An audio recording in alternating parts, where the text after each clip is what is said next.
I know that we have a new chairman of the Health and Human Relations Task Force, Chairman Rod Sawyer. I know he wanted to be here tonight as well, had a previous engagement, but he will definitely be engaged and helping to lead us to determine exactly where we need to go, where our gaps are, and how that needs to be funded.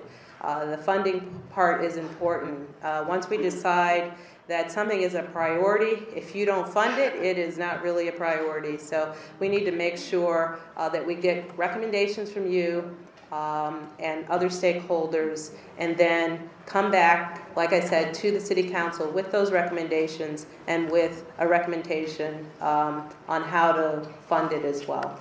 So without further ado, there have been a lot of people who have been organizing to make sure that your voices are heard. And tonight we are having one of those people who will help to moderate and make sure that everybody who wants to speak gets a turn to do so. So without further ado, I will introduce our moderator for this evening, Dr. Villarreal Sosa, and I'm sure she will pronounce it again so much better than me. But thank you for moderating, and welcome.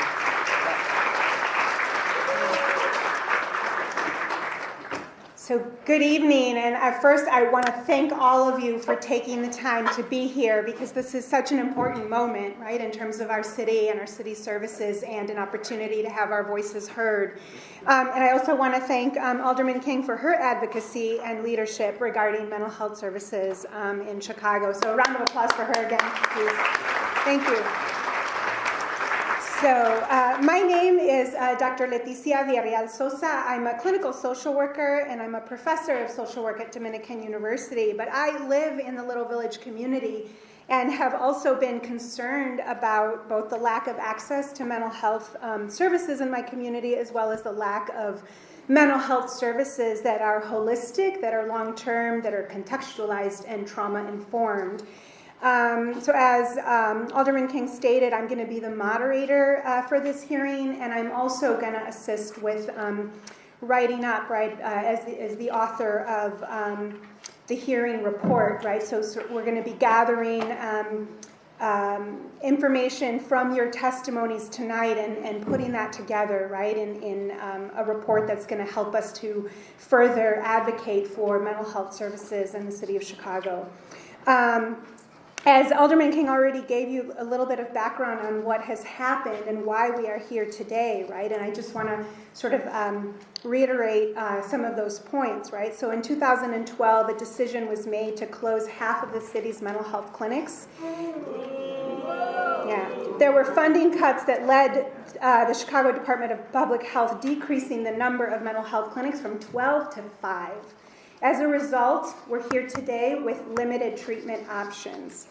And it has been difficult, right, to account for what has happened to those folks who were receiving services at clinics that were closed, and what has happened to people who are continuing to need access to services, who have attempted to look to private organizations to fill that gap in services.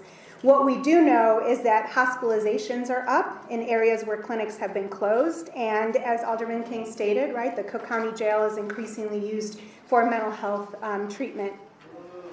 So, and residents of our communities, right, of the Southwest Side are particularly hard hit by these clinic closures because we already are disproportionately impacted by issues like poverty, underemployment, unemployment, under-resourced schools, and in general, a limited social service infrastructure. And one of the important points, I think, is that we really cannot depend on private organizations to fill this gap, as we've been told. Yes, Mm-hmm. yes. And I want to give you a little bit of information about some information that has already been gathered, right? So in 2018, the Collaborative for Community Wellness undertook a study to test this idea, the feasibility of accessing services with the 253 providers, supposedly, that the Chicago Department of Public Health identified as offering mental health services. Oh, Oh, sorry, there's an announcement that needs to be made. Si hay alguien que necesita audífonos para traducción, por favor pueden ir afuera a tomarlos. Gracias. Okay. So supposedly there were 253 providers that the Chicago Department of Public Health identified as offering mental health services. And so what the Collaborative for Community Wellness did is they set out to sort of call these 253 providers, right, as if they were folks needing services to see what that would actually look like to connect with these services. And it was only possible to connect with 59% of them. Some were even non-existent, others were duplicate listings. From those 59% of providers that were reached, there were 92% that responded in the survey. So here we're talking about 138 providers from the original list of 253. And it was interesting that 13% of those that were considered federally qualified health centers stated that they did not provide mental health services. And some of the clinics that supposedly provided secondary mental health services actually did not, thus reducing those numbers even more. Of the 115 providers who answered questions about a wait list, 30% reported a wait list. And only 15% of the 126 providers offered services free of charge. So 40% of those providers had rates between $20 to $50 per session for those services, right? Which we all know how prohibitive that can be for a lot of folks who try to access services when you're having to pay between $20 to $50 a session, particularly for those people who are uninsured, underinsured, and low income, right? And who need long-term support. So I'm going to say this again, private services cannot fill this gap. No. Another report by the Collaborative for Community Wellness found that on the Southwest side, they had 63 private clinicians per 1,000 residents. And listen to this number, compared to 381 clinicians per 1,000 residents in the Gold Coast. And that disparity is even more striking when we consider the disproportionate impact of issues of trauma and structural violence on the lives of residents on the Southwest side and what folks experience on a daily basis, right? So among those structural barriers that were noted, it was the cost of services, but also the lack of services within close geographic proximity. So again, private services do not sufficiently address these barriers. There are simply not enough clinicians or private clinics, and certainly not enough services at no or very little cost. So that brings us to today, right? And this December 2018 resolution to establish a public mental health clinic service expansion task force. And that's why we're here today, right? Because part of the charge of this task force is to hear the voices of the community and document the needs for services in our communities. And, you know, the mayor is promising to repair the quote-unquote broken mental health safety net. And we need to really keep her accountable for fulfilling that promise and, again, make sure that our voices are heard. So I also want to end with saying that this is an opportunity not just to focus on talking about access to services, but also revisioning, right, as community residents, as service users, as consumers of these services, what we want these mental health services to look like. And it is really important that we move from a focus on symptom reduction and quote-unquote compliance to an overall dialogue about emotional wellness, about peer support, a holistic approach, a recognition of how the structural context impacts well-being, and the importance of an approach that promotes healing from trauma and access to long-term relational services. And there is precedent in our city, right, of providing community-based mental health care.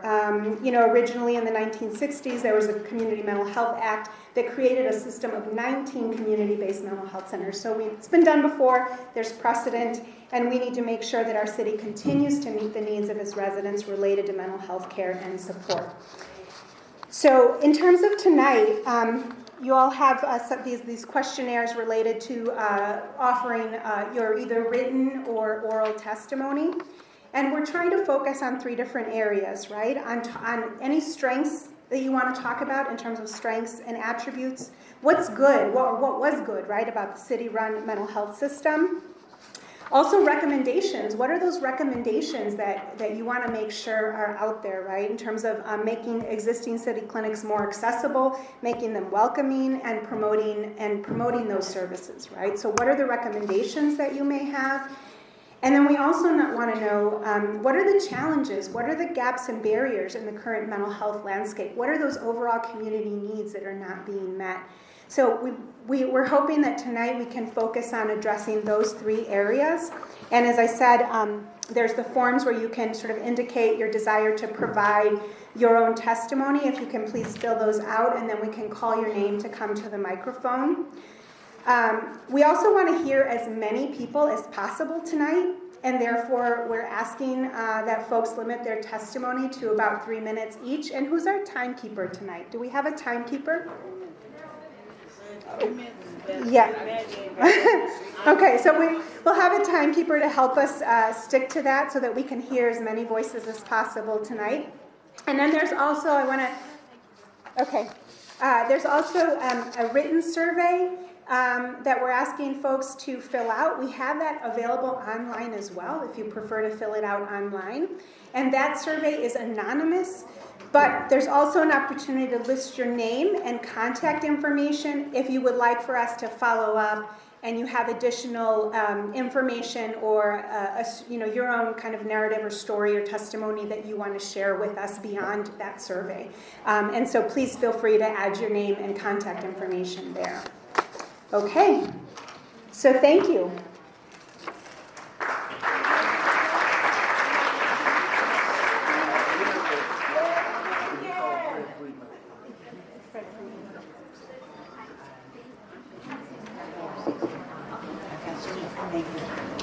Oh, okay, so then we're going to do... Okay.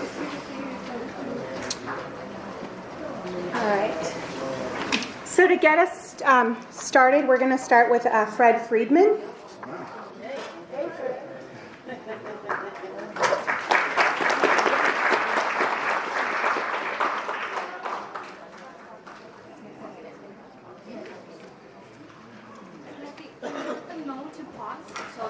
Yeah. Okay.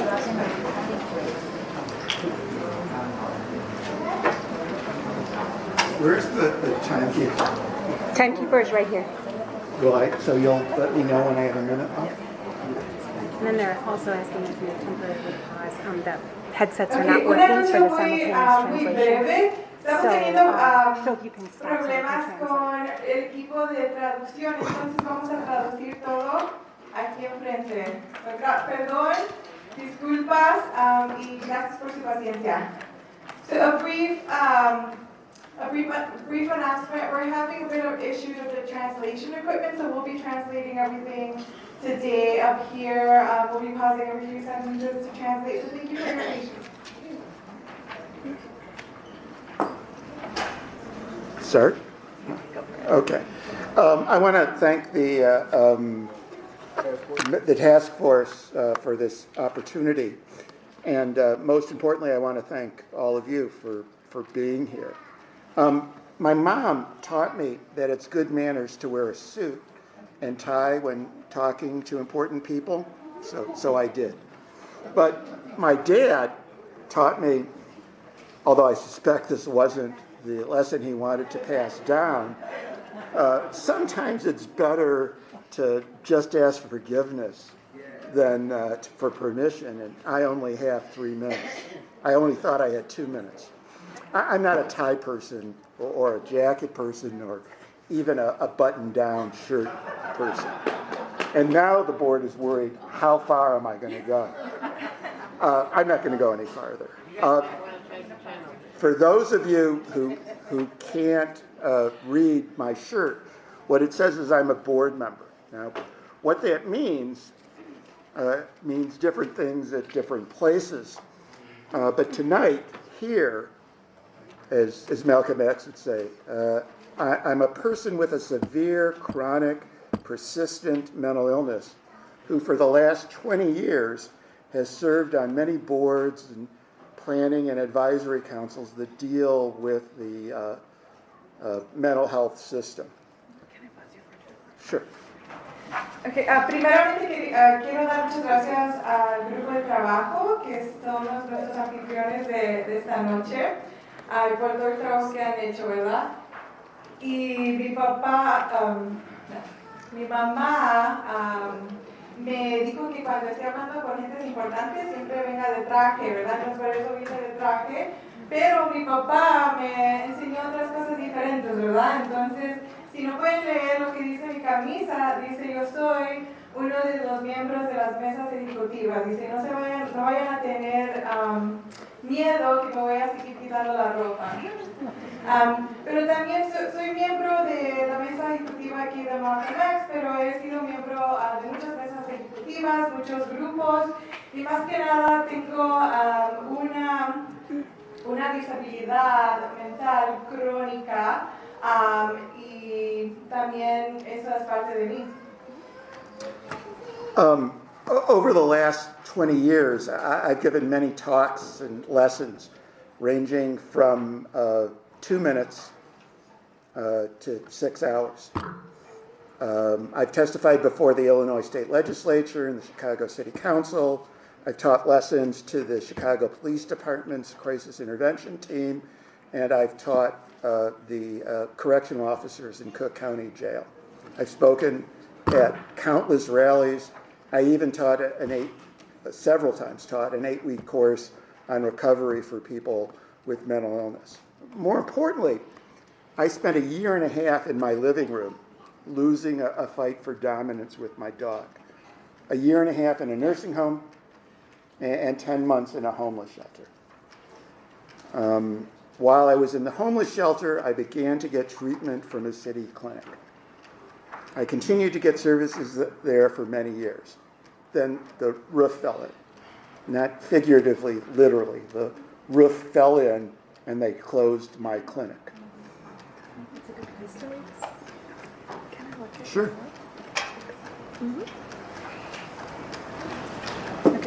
Sobre los últimos 20 años yo he dado muchas pláticas, ¿verdad? Algunos de 3 minutos a 2 horas, a 6 horas.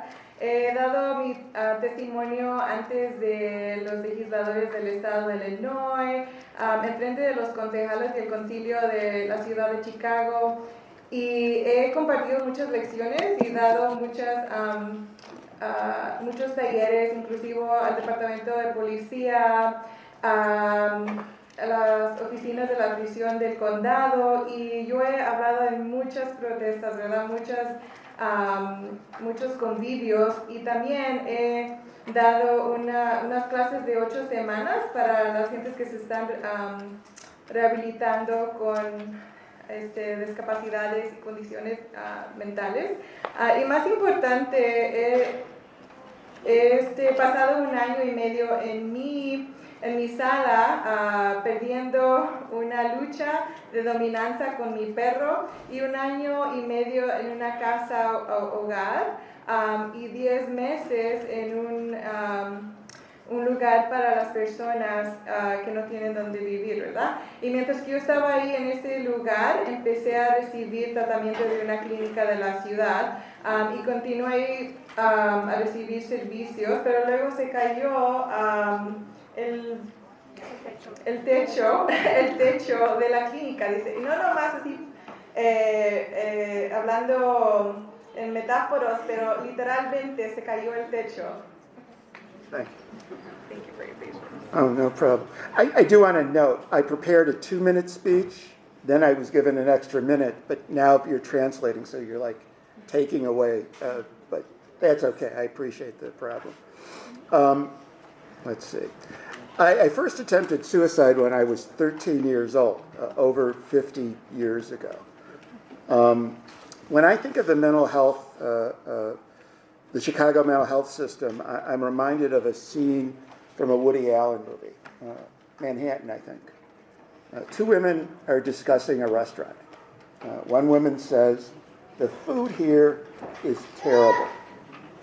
And the other woman shakes her head and says, "Yes. And the portions are tiny."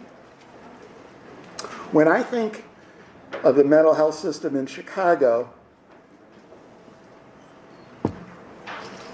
and I hesitate to say this because many of the providers of mental health services are my friends, too often the provision of mental health service in Chicago is terrible, useless, worse than nothing at all. And yet, it's almost impossible to get services. So the answer to a better mental health system in Chicago is better and more. More mental health clinics, more health providers at those clinics, more training and accountability for the providers at those clinics. And in addition to clinics, more peer respite centers for people who are in crisis, more and better trained CIT officers, more and better drop-in centers for people not in crisis, and even respite centers for our unpaid caregivers. Now, don't misunderstand me. Bad treatment is too often worse than no treatment. It cannot simply be more. It must be better. I will be glad to take questions, and I ask permission to, as the fancy people say in Congress, to revise and extend my remarks. Thank you very much.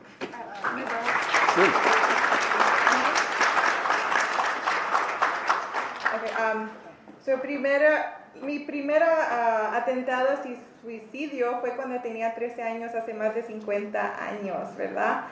Y cuando pienso en el estado de salud mental y el sistema de salud mental de Chicago, me recuerdo de una película de Woody Allen cuando dos mujeres están en un restaurante y una de esas mujeres dice, ay, esta comida es terrible, y la otra dice, sí, las porciones están muy pequeñas. Entonces es lo que pienso cuando pienso en los servicios de salud mental en Chicago, y me siento muy mal porque muchos de mis amigos trabajan ahí, ¿verdad? Porque es muy a menudo es muy imposible recibir suficiente del servicio.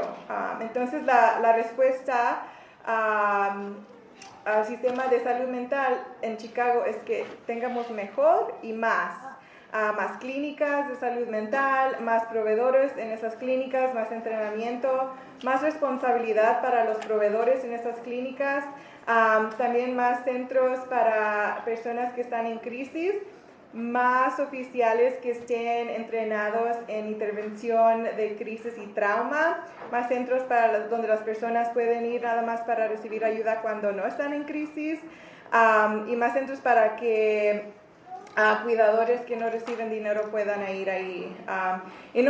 Y quiero que me entiendan, el tratamiento malo muchas veces es mucho más peor que nada de tratamiento, y entonces no nomás necesitamos más tratamiento, necesitamos mejor tratamiento. Entonces, feliz de recibir preguntas y permiso de revisar y extender mis comentarios. Thanks again.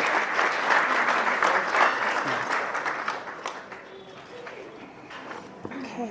Before we move on with our testimony, I wanted to quickly just acknowledge the Public Mental Health Service Task Force members. So we have Dr. Allison Arwadi, Chief Medical Officer from the Chicago Department of Public Health, Jesse Lava, Policy Director, Chicago Department of Public Health, Judy King, Chicago Community Mental Health Board, Ronald Jackson, I think is here, Chicago Community Mental Health Board, Angela Sims, Clinical Therapist, City of Chicago Mental Health Clinic, and Meg Lewis, Director of Policy and Special Projects, American Federation of State, County, and Municipal Employees, Council 31. Thank you.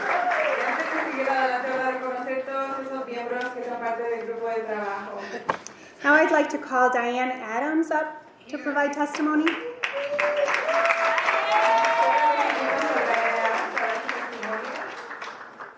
Okay.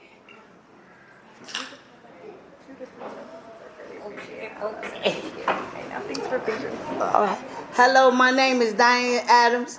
I'm on the advisory board with the City for Mental Health. I'm on the board of STOP. Also a volunteer for the mental health movement and also a leader.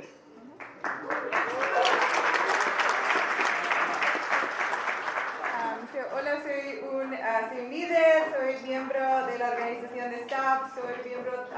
también de la mesa asesor de salud mental en la ciudad. Okay, in 96, my son got killed. In 98, I tried to commit suicide. In 2005, I was in a coma for 8 months, out of commission for a year. En el año 96 mataron a mi hijo, en el año 98 me traté de suicidar y en el 2005 estuve en un coma como hasta como un año. And so when I came into the system, I was just there. I had 3 therapists that couldn't give me what I wanted. Now I have a male therapist. He gives me stability, confidence, and he helps me. So with him, when he taught me about my medicine, about my illness, I began to make goals. My goals was to go back to Sunday school, go to get back in church, and I also stop smoking. I haven't smoked in 3 years. I have my own place. I have for 3 years. I got me 2 dogs. That's because of the help that I got with my therapist. When I go to my therapist, I forget. Cuando entré en ese sistema de salud mental tenía 3 terapistas que no eran muy efectivos, no me ayudaban para nada. Ahora tengo un terapista que su nombre me ha explicado mucho, ha explicado mi medicamento, me ha ayudado a fijar metas personales. Ya tengo mi propio apartamento, he parado de fumar, he hecho muchas cosas. Okay, we gonna forget the rest of it. In 2011, we came to the mayor, and we told the mayor, if you close the centers, there will be killing, there will be shooting, homeless, the suicide, and all that. We had 28 aldermen in agreement not to close the centers. The mayor stood up and said, I got 50 aldermen, only need 25. They reneged on us. So they closed down the centers. Now we're asking them to reopen these centers. Because look, go ahead. I keep forgetting that it's got to be kept. En el año 2011, cuando el alcalde propuso cerrar todas las clínicas de salud mental, nosotros fuimos y decimos, si las va a cerrar, va a aumentar los homicidios, va a aumentar la gente que no tiene dónde vivir, va a aumentar muchos problemas. Y tenemos 18 concejales que dijeron que estaban apoyándonos a dejar que las clínicas se quedaran abiertas, y el concejal hizo que nos traicionaran, ¿verdad? Entonces habían dicho una cosa y el alcalde les cambió la mente y no nos apoyaron. Okay.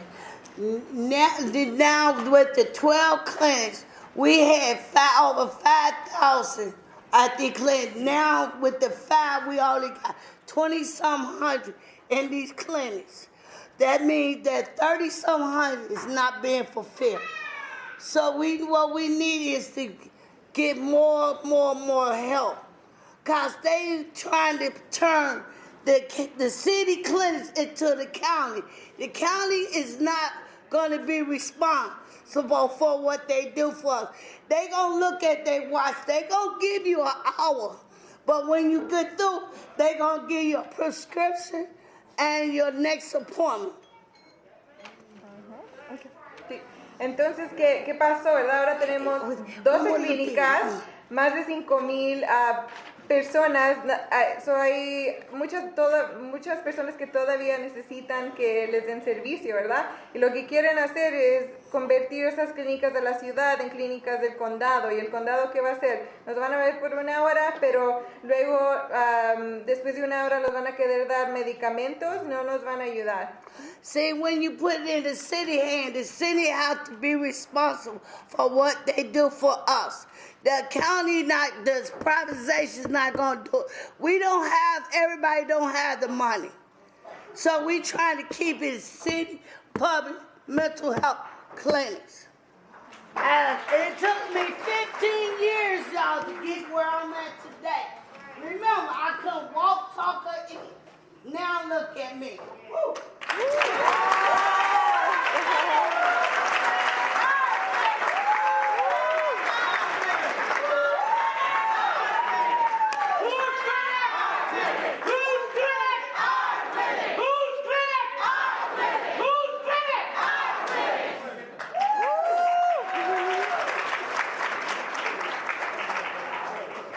Entonces, en cerrar mi testimonio, quiero decir que la ciudad necesita tomar responsabilidad, no a la privatización de las clínicas. Todos no tenemos ese tipo de dinero. Me tomó 15 años, pero estoy aquí enfrente de ustedes después de que, si se acuerdan, yo no podía caminar, hablar o comer y he llegado tan lejos.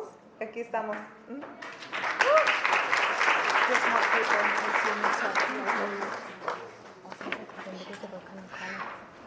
Okay, I'd like to call Jay Roth.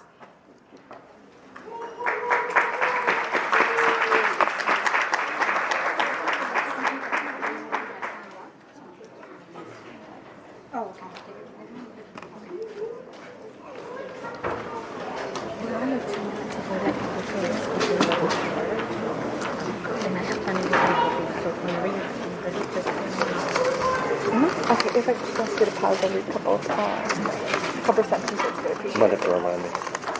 What's that? Oh, yes, okay. I'm gonna be really close to Oh. you right there. Hello. Oh, I didn't need my ticket, I guess. Good evening. My name is Jay Roth. I am a clinical therapist 3 at the North River Mental Health Center. I also work at the North Area Community Service Center in Uptown. I have been a CDPH employee for the past 4.5 years. Buenas noches, yo me llamo Jay Roth, soy un terapista en la clínica número 3 de la comunidad North River, el centro de salud mental en la área de North Area, y he sido un empleado de CDPH por los últimos 4 años y medio. As an employee of one of the 5 remaining city mental health clinics, my position on the future of the mental health clinics is probably rather obvious.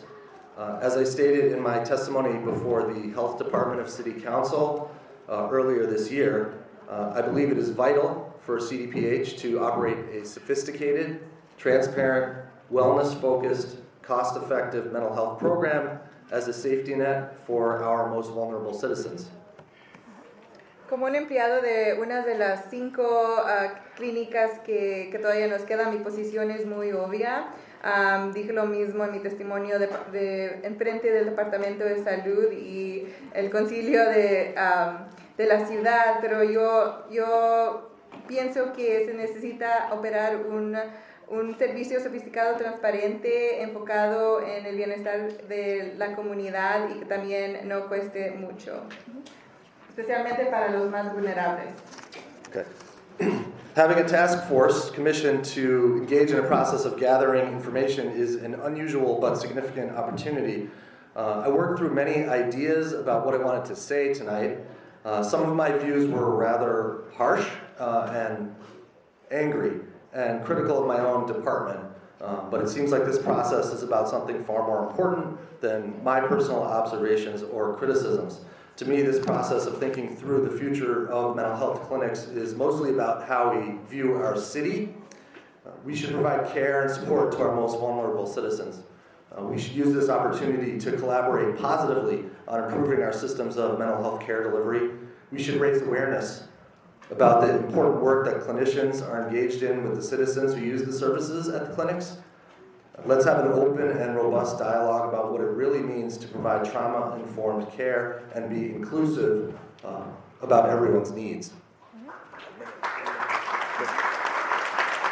cuando estaba pensando qué iba a decir hoy, algunos de mis pensamientos eran muy extremos y estaba un poco enojado, pero sabes qué dije, esto llega más allá de lo que yo pienso personalmente, y para mí este proceso, el grupo de trabajo, es una oportunidad para tener un buen diálogo, para platicar de los proveedores que trabajan en estas clínicas y ver cómo podemos dar este servicio que está informado sobre trauma y que sea inclusivo, especialmente para los que se necesitan más. These are the messages that I feel like we should be discussing, debating, listening to, and considering in a genuine and open manner. I believe that it's important for Chicago to embrace the needs of our most vulnerable citizens and to support them. So maintaining a network of mental health clinics, regardless of whether the clinics are financially solvent or politically inconvenient, is the humane approach. The humane approach is the approach that represents the city that I want to live in. I believe that we send a powerful message to our citizens by our actions, and that for too long recently that message has been negative and demeaning. I believe that we want to let people know that we care about them. Keeping the clinics open or even reopening the closed clinics certainly would be a way of communicating that we are a humane, compassionate city which recognizes its problems in a responsible manner, is seeking to change things for the better, and cares about even our most vulnerable residents. Thank you.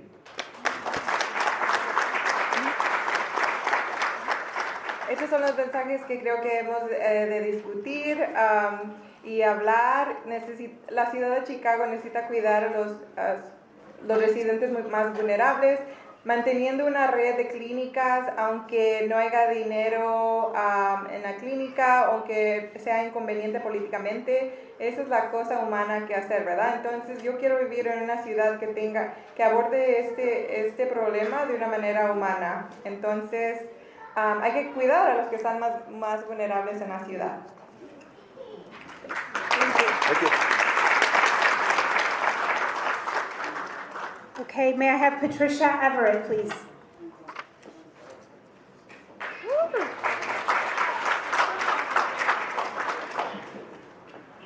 I'm trying to work with you. I want to say that I'm here on a mission tonight for mental health and the clinics that we need. Wait a minute. First, I want to say thank you to staff for being in the community, touching out to me that I'm here today. Then I want to say,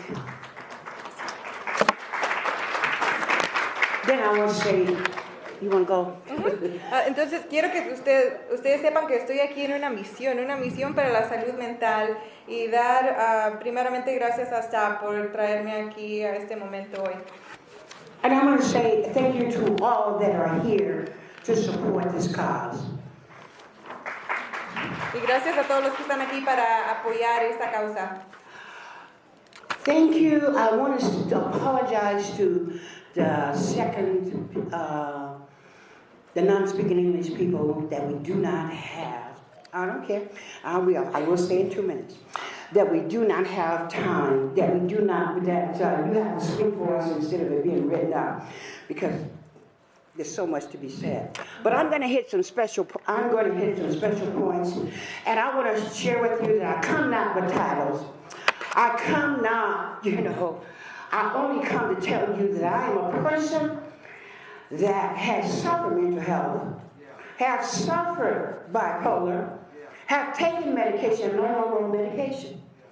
I want to tell you that we dropped the ball in 2012.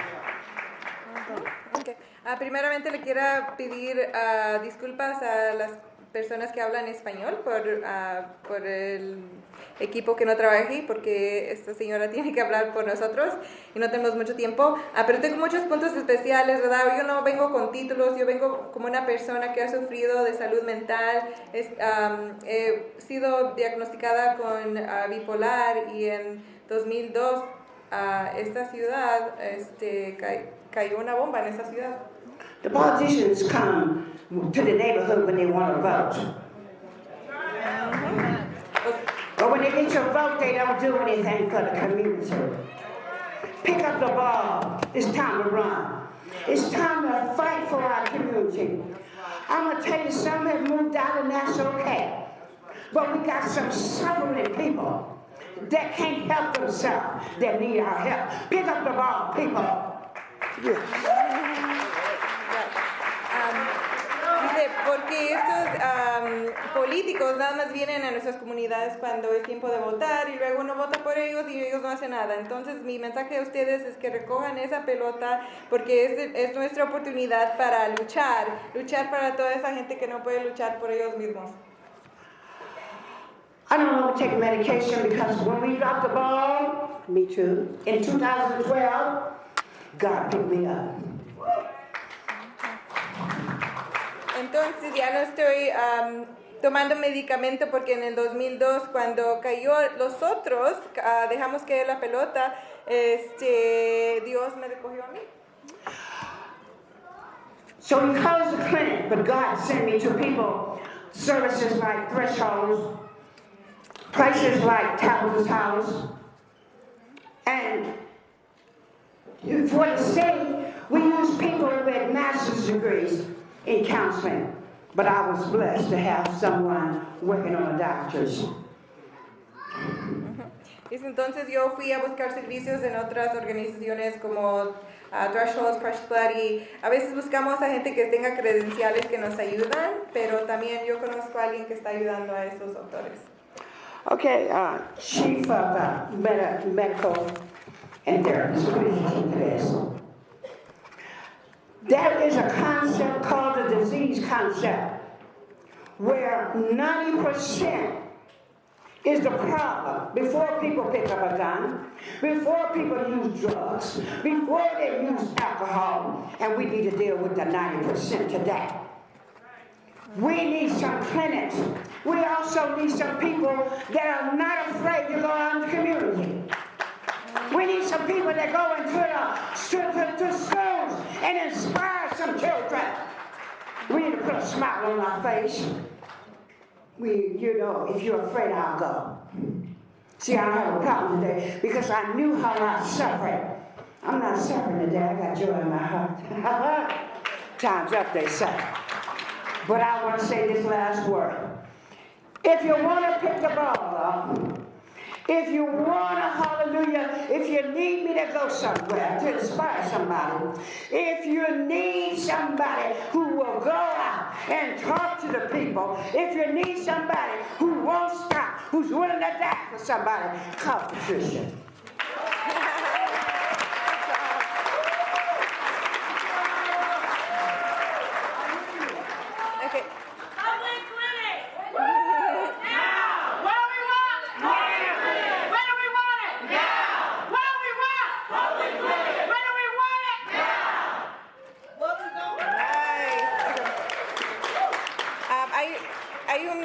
Un problema y 90% de este problema pasa antes de que recojamos las drogas, las pistolas y tenemos que lidiar con ese problema, ¿verdad? Hoy necesitamos clínicas y necesitamos a personas que no tengan miedo, ir a nuestras comunidades, ir a nuestras escuelas, inspirar a nuestros niños, sonreír en nuestras caras. Y hoy yo ya no estoy sufriendo, tengo una felicidad en mi corazón y si necesitan algo, llámenme. ¿Qué queremos? ¡Salud mental! ¿Cuándo? ¡Ahora! ¿Qué queremos? ¡Salud mental! ¿Cuándo? ¡Ahora! ¿Qué queremos? ¡Salud mental! ¿Cuándo? ¡Ahora! Gracias.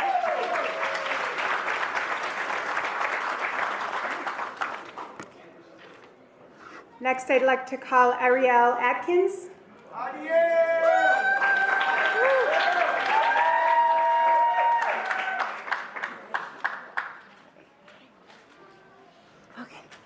Hi, my name is Ariel Atkins, and I am a member of Black Lives Matter Chicago. I was diagnosed with bipolar disorder 2 at the end of 2017. Before that, I experienced multiple very intense episodes, suicidal attempts, and suicidal ideations. But because I had access to health insurance, I was able to get the care that I needed and eventually the right medication. Most people don't have the same privilege that I got, especially in poor Black and brown communities. in areas that most need access to public mental health services, where they watch their friends and family members die every day, where their schools are closing, where intergenerational trauma, PTSD, and mental illness go undiagnosed, ignored, and invalidated. Their clinics are closed or denied. Everyone deserves access to services.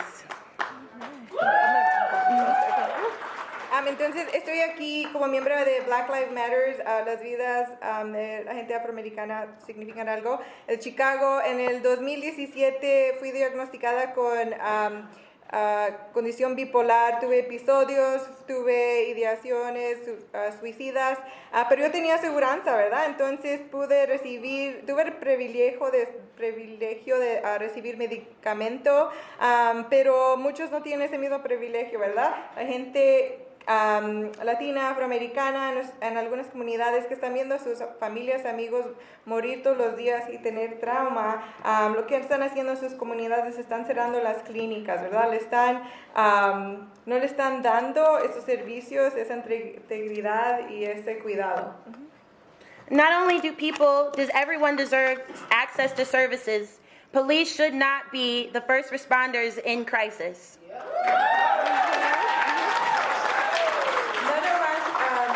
Se merecen acceso a servicio, pero la policía no debe ser las primeras personas que asisten a esas personas. Miles Frazier was threatening suicide when his father called the police. They sent in police to talk with him, to try to talk him out of it for 45 minutes before they sent in a SWAT team who shot him to death in his own home. El muchacho Miles Frazier tuvo un episodio de suicida y su papá le llamó a la policía para que vengan a ayudarle. 45 minutos trataron de ayudarle antes de que mandaran un equipo de SWAT y que lo mataran. The first time I tried to attempt suicide, my therapist threatened to call the police on me. But because she didn't, I'm still here today. And I believe that if Miles had access to mental health services, if the police were not first responders every time somebody is having some sort of mental health crisis, he would be here today.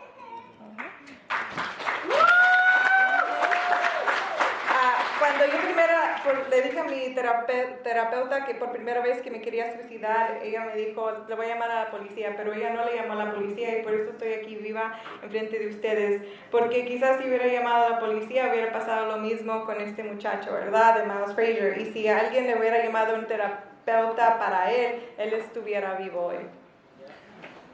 Him and people like him should have consistent access to public services that include providers ready to reach ready to reach people when they're struggling the most.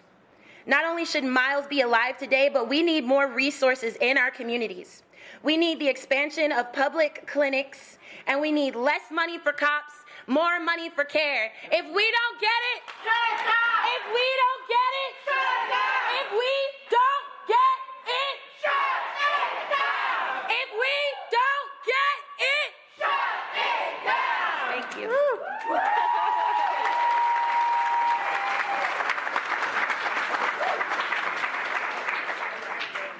Lo que se necesita es servicio continuo y entrenar a proveedores que estén listos para ir a donde la gente los necesita en vez de llamar a la policía, menos policía, y hay que expandir nuestras clínicas de salud mental públicas en nuestra comunidad.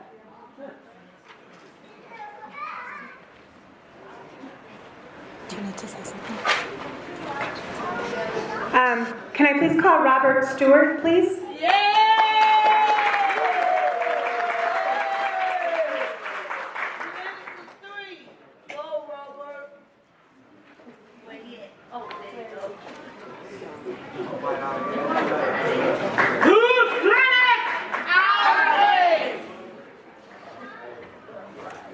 Well, good evening, and thank you all for the task force and everyone here for inviting us up here to speak. My name, again, is Robert Stewart. I'm a clinical therapist working for the city of Chicago at the Inglewood Mental Health Center. Mi nombre es Robert Lewis, yo soy un terapeuta. Muchas gracias por invitarnos la noche de hoy. There's no shortage of need for mental health services. We get new clients through the door every day, although the city doesn't do much to promote our services. Where some private providers cream clients by excluding people with complex conditions and social problems, we offer services to everyone.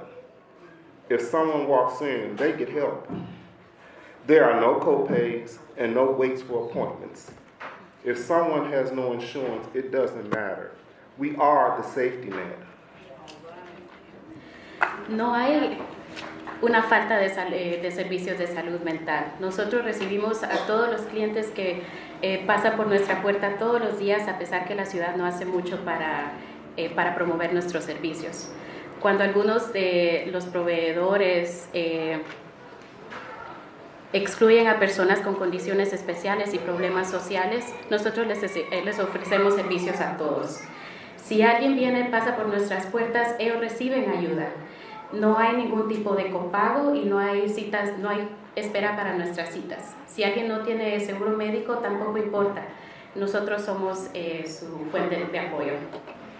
Our public mental health clinics are different because we have no barriers to mental health services. People hear about us from their family or friends, and they come to us for help. We at Inglewood are located in a comprehensive health center, which includes public and private health providers, as well as public health nursing, a WIC program, sexually transmitted infections, partner notification services, and the Chicago Torture Justice Center. We do offer integrated services, but we also see firsthand the limitations of private mental health providers. On the surface, their programs seem great, but they have their limits. Many times people come to us from private providers saying they couldn't help me. Muchas de las personas escuchan de nuestros servicios por medio de familiares o de amigos cuando ellos buscan ayuda. Nosotros proveemos muchos servicios en un centro en Englewood que incluye servidores privados y públicos, también como por ejemplo un programa de WIC para mujeres y para niños, un programa de enfermería, un programa también para las personas que padecen de enfermedades de transmisión sexual, para notificar a sus parejas, y también tenemos el Centro de Justicia para las personas que han sido torturadas. Ofrecemos servicios integrados, pero también vemos las limitaciones que tienen los centros de salud mental privados. Y los programas pueden ser increíbles, pero ellos también tienen sus limitaciones. Muchas veces las personas vienen para nosotros por medio de proveedores privados diciendo, ellos no me pudieron ayudar. So yes, there are ways that we could improve.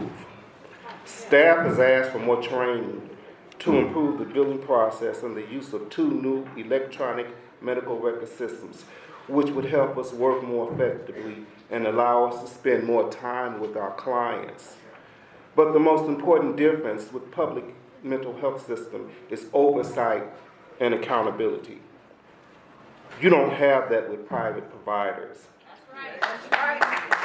There are checks and balances in the public system to ensure that no one is turned down or turned away. Chicago must invest more in our system of public mental health clinics.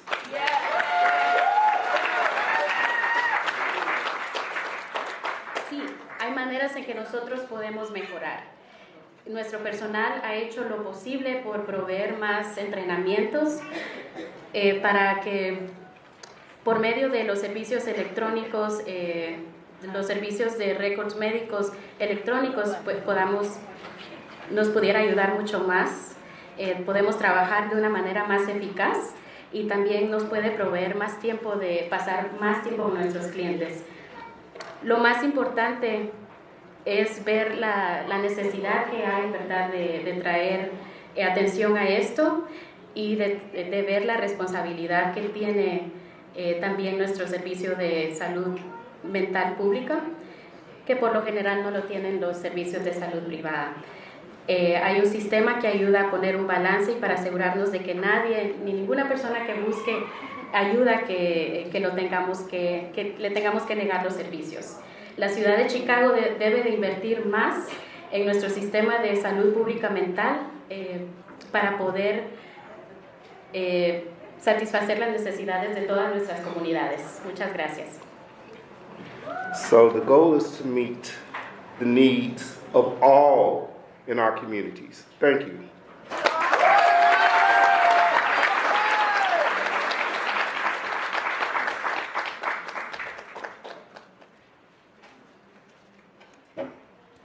Next is Maribel Rodriguez.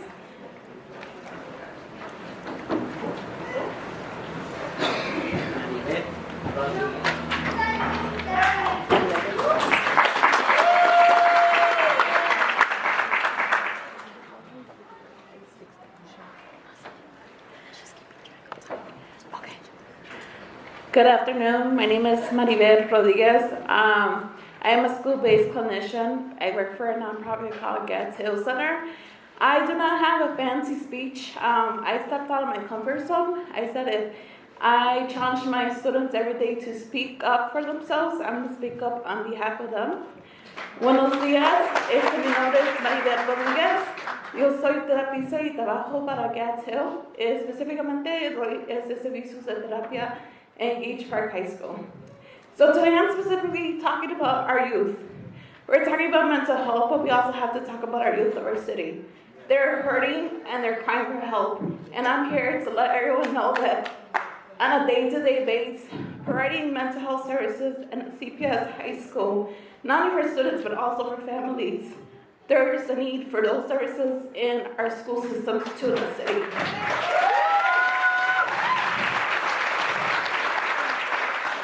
And I'm here to remind everyone that we're forgetting about our youth in our city, that we need to speak up about our young people too, because you know what?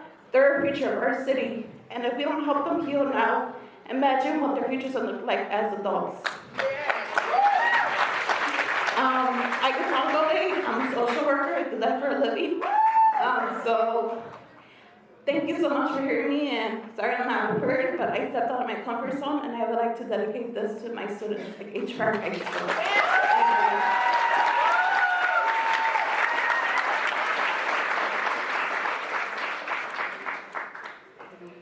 Resumen corto, ella se introdujo como, ¿verdad?, una trabajadora de salud mental que trabaja en una high school con estudiantes y ve la necesidad, ¿verdad?, de proveer estos servicios a los estudiantes ahora, ¿verdad?, que están a tiempo de ellos de mejorar, las personas que tienen algún reto, ¿verdad?, con su salud mental, y ella ve la importancia de hacerlo ahora para que de adultos ellos tengan un futuro mejor.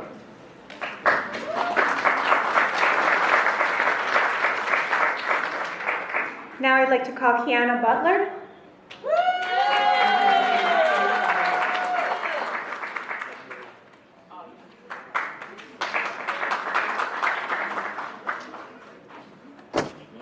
Hello, everybody. My name is Kiana Butler. I go by Yanni, so Yanni.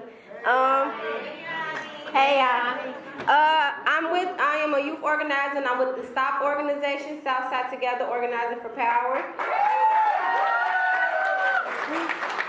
Okay, so for the last, I want to say 3 years, I have been struggling with anxiety very badly. I don't have medical insurance, so it has been very difficult for me to find clinics in my neighborhood that can help support me with my anxiety. The thing is, I haven't had medical insurance in about 1.5 years. Department of Human Services refused to give me any because they say I make too much money, and it makes it very difficult for me to find insurance that will help me. I can only get insurance for my daughter, which is which causes a lot of issues. I've been dealing with this because my fiance or my daughter's dad was shot 5 times. And during that time that he was shot, I was 6 months pregnant. He spent 3 months in the hospital, in which time neither one of us was offered any additional therapeutic services at the end of that. And we was not offered these services for multiple reasons, because we didn't have insurance, because of where we live, and because they felt like because he was a gunshot victim, it was going to happen to him again. So during that time, that long span, we went through a lot of difficult things within our relationship that caused a lot of strain, and it made it very difficult to be in the same house with each other because we both were dealing with something. I was dealing with postpartum after having a baby, and he was dealing with the aftershock after being shot. multiple times. So with that being said, we do need more mental health clinics. We do need more access to mental health clinics. We need it for public mental health services. I am not the only person who has suffered through something like this or similar to this. It's a lot of people in our community that has dealt with people who have been shot and killed right in front of them, and they have not had any adequate mental health services to help them with what they're dealing with. I want to say thank y'all for allowing me to speak today, and thank y'all for allowing me to share that story.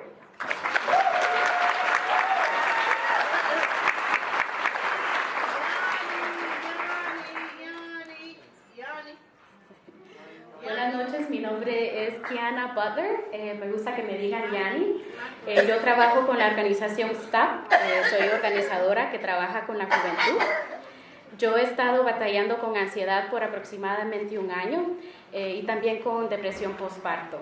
Esto empezó cuando al papá de mi hija le dieron 5 balazos en la comunidad y desde entonces pues hemos estado pasando por muchos problemas en casa a raíz de mi depresión. Después de haber tenido a mi hija y también las razones por las cuales él se siente mal ahora después que lo balacearon.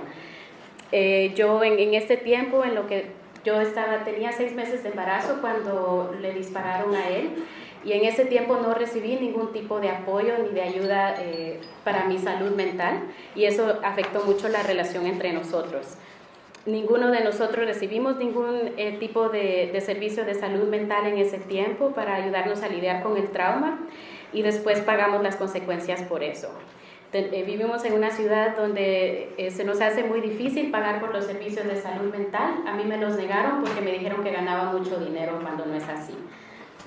Se me ha hecho muy difícil buscar estos servicios en la comunidad y ahora veo la necesidad, ¿verdad?, y la importancia de que todos los miembros de la comunidad puedan tener esa opción de recibir servicios de salud mental y más las personas que pasan por algún tipo de trauma a raíz de la violencia en la comunidad. Muchas gracias.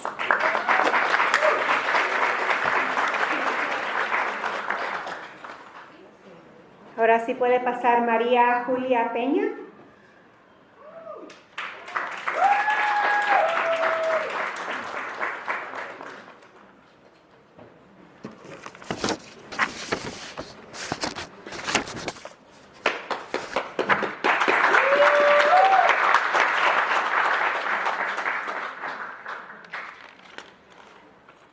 Muy buenas noches, ya no son noches o tardes. Bueno, mi nombre es María Julia Peña y vengo del barrio de las Empacadoras. Soy líder de Power Path. En el 2008 fui víctima de violencia a mano armada en mi propia casa. Han pasado ya algunos años y aún siguen los malos recuerdos en mi mente. No hay un solo día sin sentir ese temor.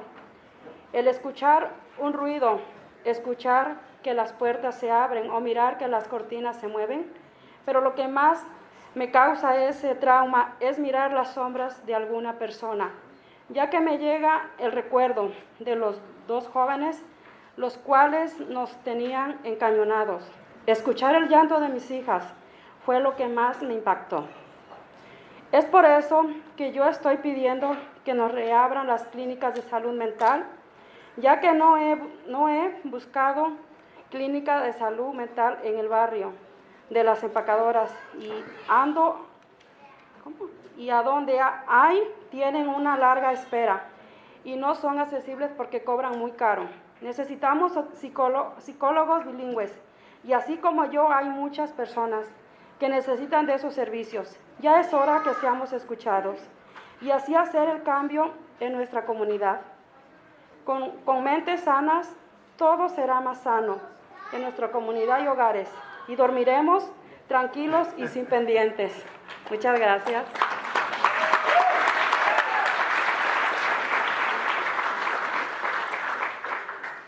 Good evening, my name is Maria Peña, and I'm here from the Back of the Yards neighborhood, and I'm a leader with Power Pack.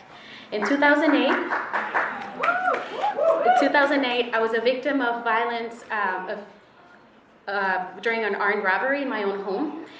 Even though it's been a few years, I still have this vividly in my memory, and there's not one day that I don't feel fear every time I hear a loud noise every time the door opens, or every time I see the curtains moving. But what causes me a lot more stress and trauma is seeing the shadow of somebody else, because this reminds me of the 2 young men that held us at gunpoint while I listened to my daughters crying, and this is what impacted me the most. This is why I'm asking for the mental health clinics that were closed to be reopened, given that I have not sought another mental health clinic in the back of the yards neighborhood. And wherever I do find them, they tend to have a really long wait, and they're usually not accessible because they're very expensive. We need bilingual therapists, and just like me, there are a lot of other people that need these services. We need to be heard, and we need for our city to make a change in our communities, because wherever we have healthy minds, we have healthy communities.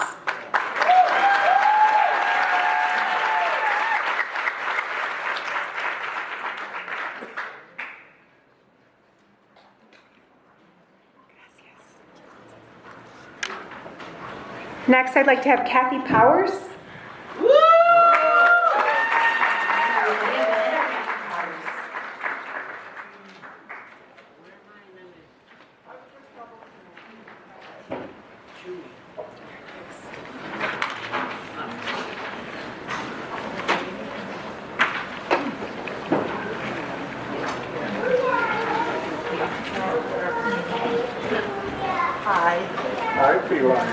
Hi, Task Force. This is for you. It's so wonderful to see everybody out here tonight. My name is Kathy Powers. I've been a member of the Community Mental Health Board since about 2010. I'm not here enough. I am an activist with Northside Action for Justice and the Alliance for Community Services and other things, let me tell you. It's a surprise to me that I'm even here to talk to you tonight, because I have had a crisis. I'm 68 years old. Gentrification has hit my neighborhood, and they raised my rent so much that I couldn't stay there anymore. As it is, I'm eating from food pantries. Something I don't hear every day, which we need to hear more about, are seniors.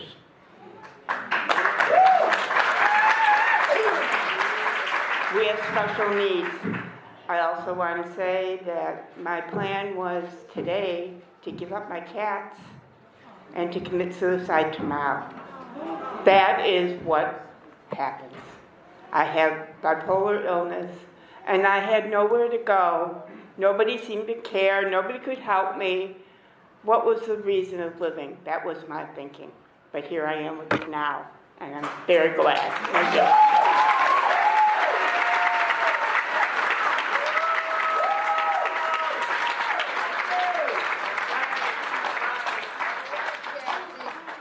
Buenas noches, mi nombre es Kathy Powers. Yo estoy aquí la noche de hoy como una activista. También soy una persona de 68 años que he batallado con cuestiones de salud mental por mucho tiempo. Sufro del desorden bipolar, y la verdad que el día de hoy yo tenía planeado regalar mi gato y suicidarme el día de mañana. Pero no lo hice, y el día de hoy estoy aquí. Y sí, es porque he podido tener la ayuda, y veo la importancia también de la necesidad que tiene nuestra comunidad. Veo que mi comunidad está cambiando mucho, todo se pone cada vez más caro y los servicios son cada vez menos accesibles. Entonces, por eso necesitamos estos servicios de salud mental en nuestras comunidades.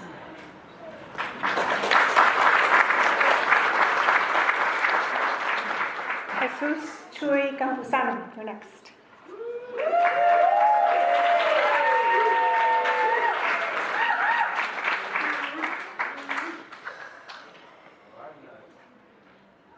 Okay. I hope somebody's keeping track of me, because I might go a little bit, just a tiny bit over time. I want you to repeat after me, and you gotta repeat this. So I don't know how you're gonna say this. The mental health system is fucked up. No, I want you to repeat this again. The mental health system is fucked up. Thank you.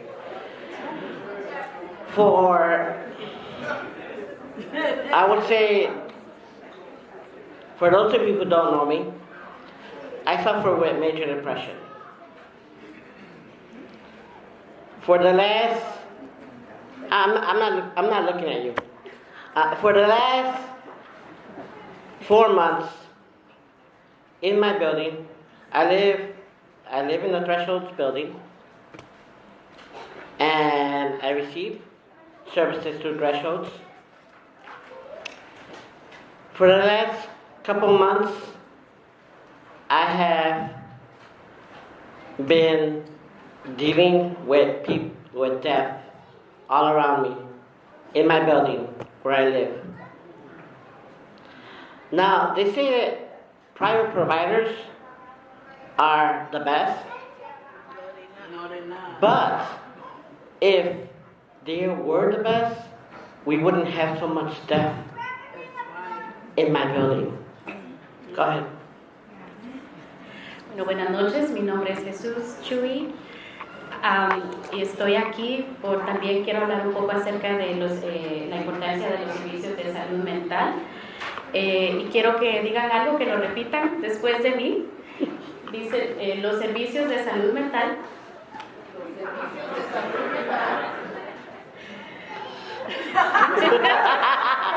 You gotta say it. You gotta say it.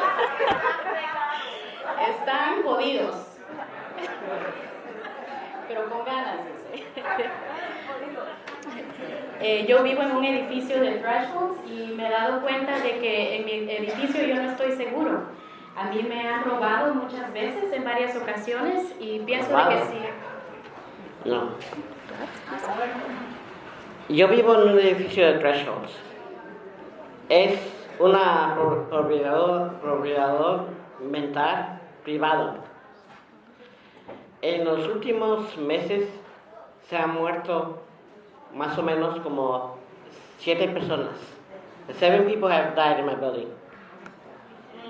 in the last couple months. Now, mental health is also connected to physical health. If you don't have your physical health in order, you can't have your mental health in order. Okay? Si tú no tienes tu salud física en orden, no puedes tener tu salud mental en orden, porque van combinados juntos. So, if you don't have your mental health and your physical health connected, they don't go together. I mean, you're messed up. I want to leave by saying this. I know my time is up. You can put that card down. I want to leave by saying this. We need more mental health services. We need more public mental health clinics. Yes, sir. 2 weeks ago, I lost a friend, a very special friend of mine. She's been living in the same building as I have. For over half a year, she didn't go to the hospital. When she finally went to the hospital, after me trying to force her to go to the hospital, you can't. When a person with a mental illness, if you don't know a person with a mental illness, get to know this. You can't drag a person with mental illness to a hospital. They're going to have to go on their own. And you're going to be with them. For the last year and a half, I've had a friend who kept complaining of stomach aches. When she finally went to the hospital, they diagnosed her with stomach cancer. 2 days later, she passed away. Cancer, mental health, is connected. I suffer with major depression. When I heard about my friend's death, I was there when she passed away. I seen her pass away. That day she passed away, I felt like killing myself as well. I'm glad I did it, because I have some amazing family, my step family, who has taught me that my life is worth living. And I'm here to tell everyone, we need more mental health clinics, and we need them now. Whose clinic? Whose clinic? Whose clinic?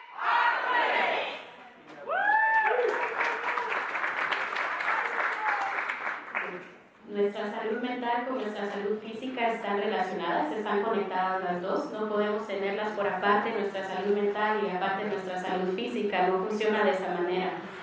Yo me di cuenta, recientemente yo perdí a una amiga. Esta amiga era muy cercana, vivíamos juntos en el mismo edificio de Thresholds. Y ella, ustedes saben de que uno no puede obligar a una persona que está padeciendo de algún problema de salud mental, no los podemos obligar a llevarlos a un hospital, ¿verdad? Ellos tienen que ir, tenemos que ir por nuestra propia cuenta. Y ella empezó a quejarse de dolores de estómago. Cuando ella al fin decidió ir donde el doctor, le diagnosticaron cáncer de estómago. Ella se sentía muy mal y 2 días después falleció. Yo la vi ese mismo día que ella falleció y me duele mucho lo que sucedió. Yo ese mismo día incluso pensé en quitarme mi propia vida al ver lo que había sucedido con ella, porque yo no quería enfermarme de la misma manera. Entonces por eso veo la necesidad y la importancia de recibir o de buscar servicios de salud mental y la importancia de que estos sean públicos también y accesibles para la comunidad.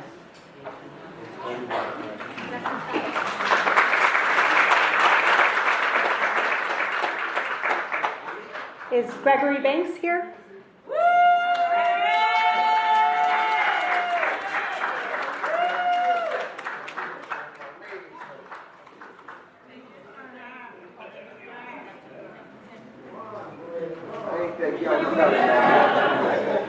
Stop complaining. Yeah, I'm not that young fella.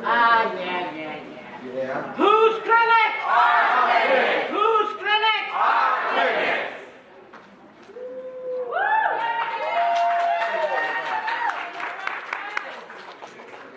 Good evening. My name is Gregory Banks, and I am a torture survivor of the Chicago Police Department. I am also a member of Survivor Family Advisory Council, RISE, which is Realizing and Implementing Strategies to End Police Violence. And I'm a learning fellow at Chicago Torture Justice Center, which is located at 641 West 63rd. Now, if you need some mental health counseling, you can come to Chicago Torture Justice Center with no problem. We will accept you. And I suffer from PTSD, and I suffer from PTSD because of the trauma that I experienced when I was tortured by the Chicago Police Department. Now, there's a number of individuals in here now that are torture survivors, and they suffer from the same thing. And it is, it's not one day that goes by that I don't think about the trauma that I experienced. Every day I think about it because it affects me, and it's going to continue to affect me until something changes. And we need these health clinics. We got to fight for them. That's what we're here for. We're here to fight for those mental clinics. We got to fight. We have to, you know what we got to do as a city? We got to stand together. See, this is one of the most racially divided cities in the United States. And we got to break that. That has to end. We got to hurry up and let that end. That has to end. Hola, me llamo Gregory y soy sobrevividora de tortura a las manos de la policía de Chicago. Y esta tortura es algo que pienso en cada día y viene con mucho trauma. Y por eso necesitamos clínicas que son públicas para todos, Vivimos en una ciudad que es dividida de raza y por eso necesitamos estos recursos porque estamos viviendo con ese trauma. Y trauma de ser torturado, trauma de vivir en una ciudad dividida de raza. Necesitamos estar juntos, pelear juntos para que estas clínicas sean realidad. Gracias. Thank you. We need these mental health services because it would play a leading role in helping us heal the wounds that we continue to experience every day. Mental health is needed because it will allow us to address our problems. Necesitamos estos servicios porque necesitamos arreglar la trama que viene de estas instancias de violencia. Y necesitamos estos servicios para poder mejorar y para poder empezar nuestra vida de nuevo. Thank you. Gracias.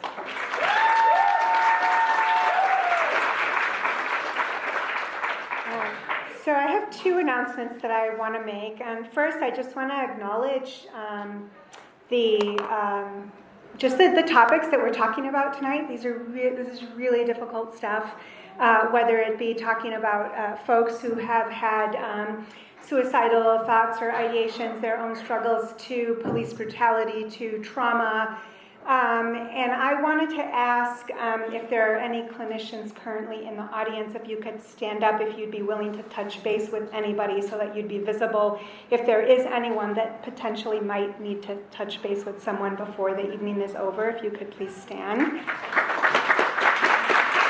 Estamos preguntando si hay proveedores en la audiencia que pueden hacer check-ins con cualquier persona que necesita hablar, porque estamos hablando de temas muy serios y muy graves.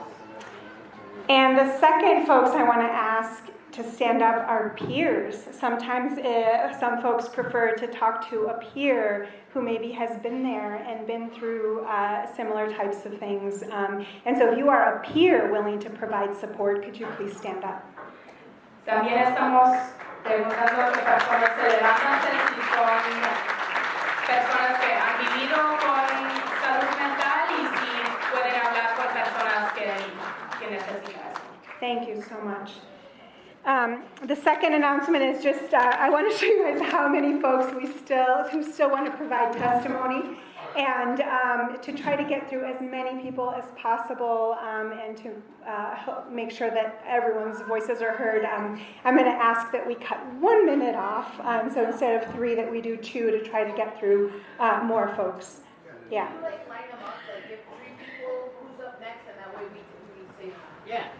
Some time? Okay. Porque hay muchísimas personas que quieren hablar y compartir con nosotros. Vamos a solamente hacer 2 minutos de hablar y vamos a llamar a 3 personas en línea para que puedan ser más rápido. Okay, so the next 3 will be Mark Holmes, Dorothy Holmes, and I'm not sure about the pronunciation, but Ariwa Winters? Ariwa?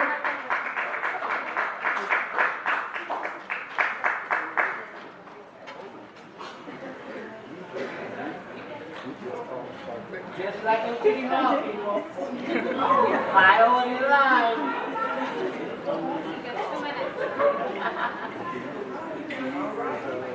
I'm just saying.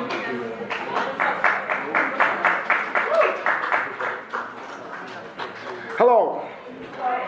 My name is Mark Clements, and I am here from Chicago Torture Justice Center in Chicago. I am a torture survivor, someone that was tortured under the regime of John Burge, spending 28 years inside of a prison. Being inside of that prison and denied basic treatment. What was that treatment?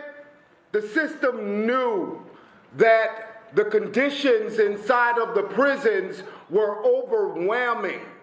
They did it intentionally so that we could develop post-traumatic stress disorder.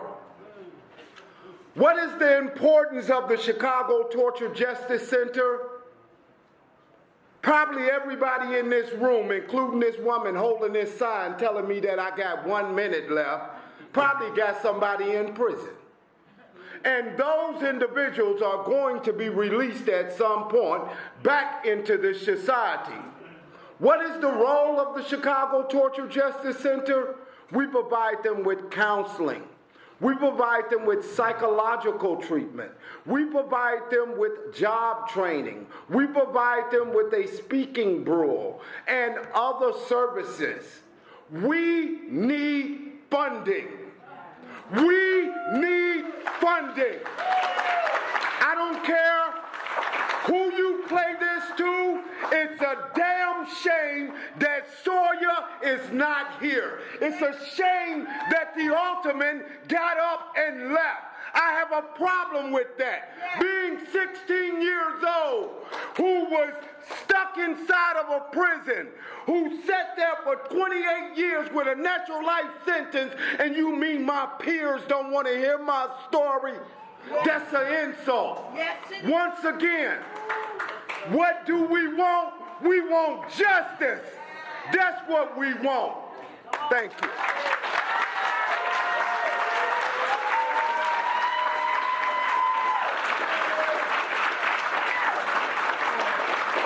Hola, me llamo Mark y trabajo con el Centro de Justicia para las Víctimas de Tortura. Fue en un cárcel para 28 años y cuando estaba en cárcel no recibí ningunos servicios.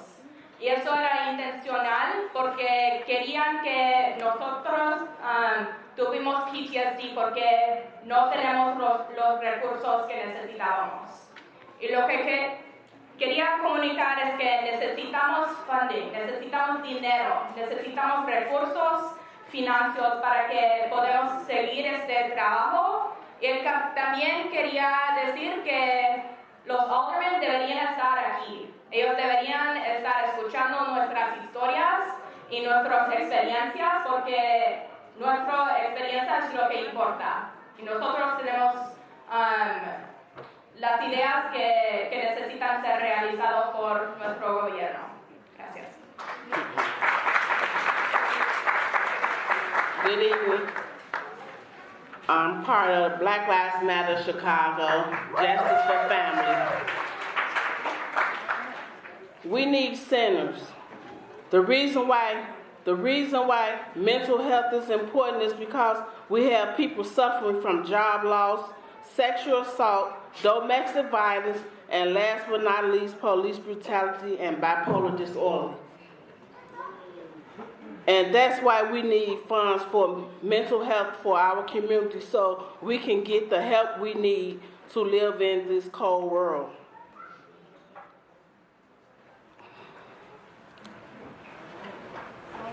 I need these services also. I lost my only son. He was murdered by a Chicago detective, as they had him as John Doe, but his name is George Hernandez. I'm sure he got the services he needed for shooting my son. So I'm asking as a citizen for the same services for my black and brown people.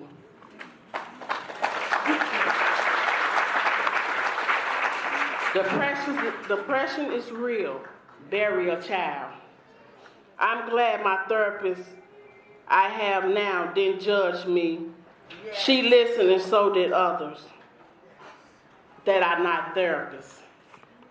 And we had Sophia King in the room, but she left. She was one that judged my son as him having a background because I was trying to get a playground renamed after him.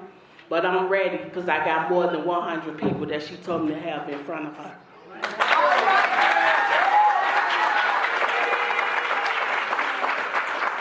Hola, soy parte de Black Lives Matter y necesitamos clínicas porque tenemos personas que no tienen trabajo, que han sido abusados sexualmente, que han sido víctimas de violencia aparte de la policía. Mi propio hijo fue matado por la policía y estoy seguro que la policía quien mató a mi hijo recibió servicios aparte de la policía, pero yo no recibí servicios. Y estoy aquí para decir que nuestras comunidades de color necesitamos servicios como clínicas porque depresión es real y sin estos recursos no podemos avanzar.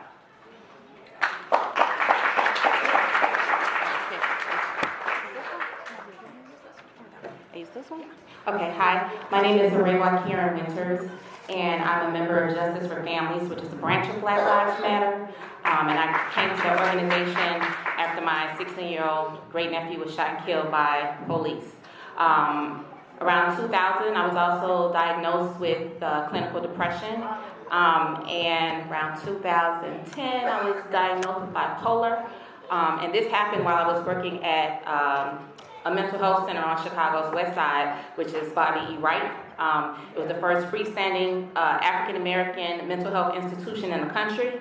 And I learned so much there. And one of the things I learned there from the late Dr. Bobby Wright, he coined a phrase called menticide, and that is something that institutionally happened and was imposed upon African-American people, partly due to our enslavement, but also due to the Eurocentric views that were subjugated upon our people and upon people of color, because historically they really wanted to get rid of indigenous people. And one way to do it is through menticide, through tampering with our minds. So even now, currently, I'm also a part of the Chicago Torture Justice Center because I'm a trauma, because of secondary police violence survivor, I deal with trauma. But one thing that we've been talking about is mental health, and that's the emotional and psychological and social well-being. But one thing we're not addressing is behavioral health, and behavioral health includes the psychology, the scientific, and deals with substance abuse. And in our communities, we have a lot of substance abuse, which stems from mental health conditions.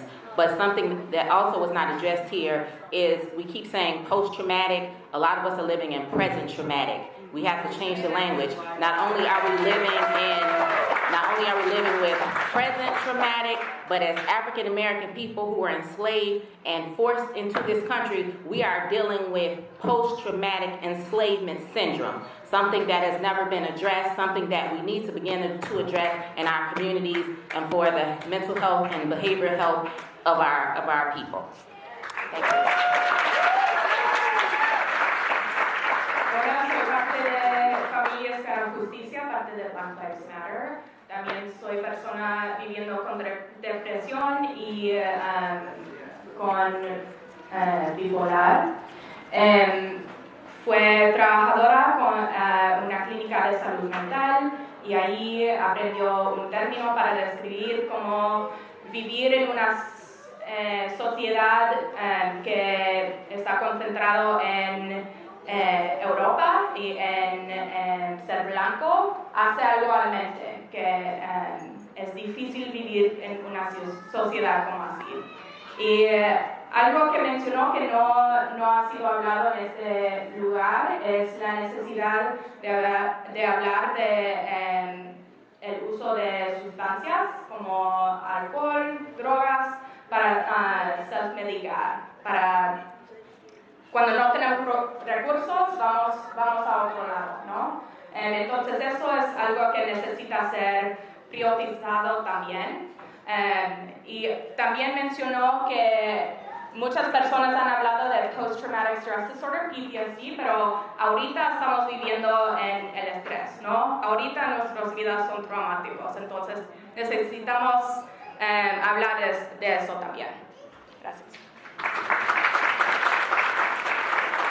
Las próximas 3 personas van a ser Julia Alonso Cañón, Estela Díaz, and Maribel Miranda. The next 3 people, Julia Alonso Cannon, Estela Díaz, Maribel Miranda.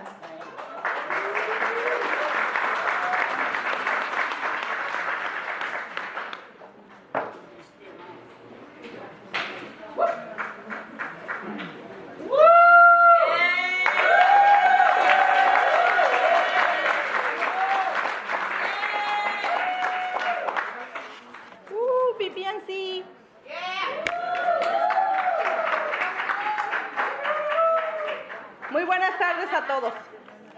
yo quiero preguntarles a todos los que estamos aquí primero que nada, antes de presentarme, ¿quién piensa que la violencia que hay en nuestra comunidad no es falta de salud mental?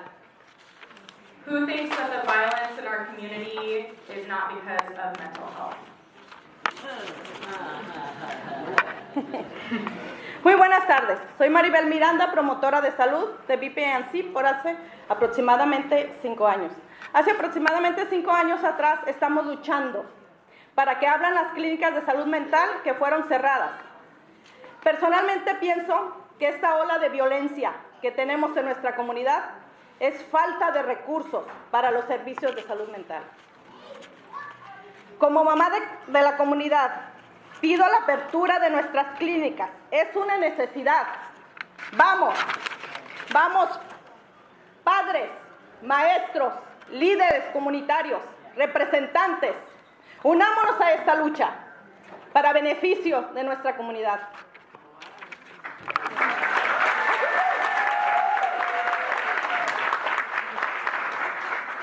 Hi, my name is Maribel, and I work with BPNC. About 5 years ago, we started working on reopening these closed mental health clinics because I personally think that this wave of violence that we're seeing in our city is a direct connection to the lack of resources that we have in our communities around mental health care.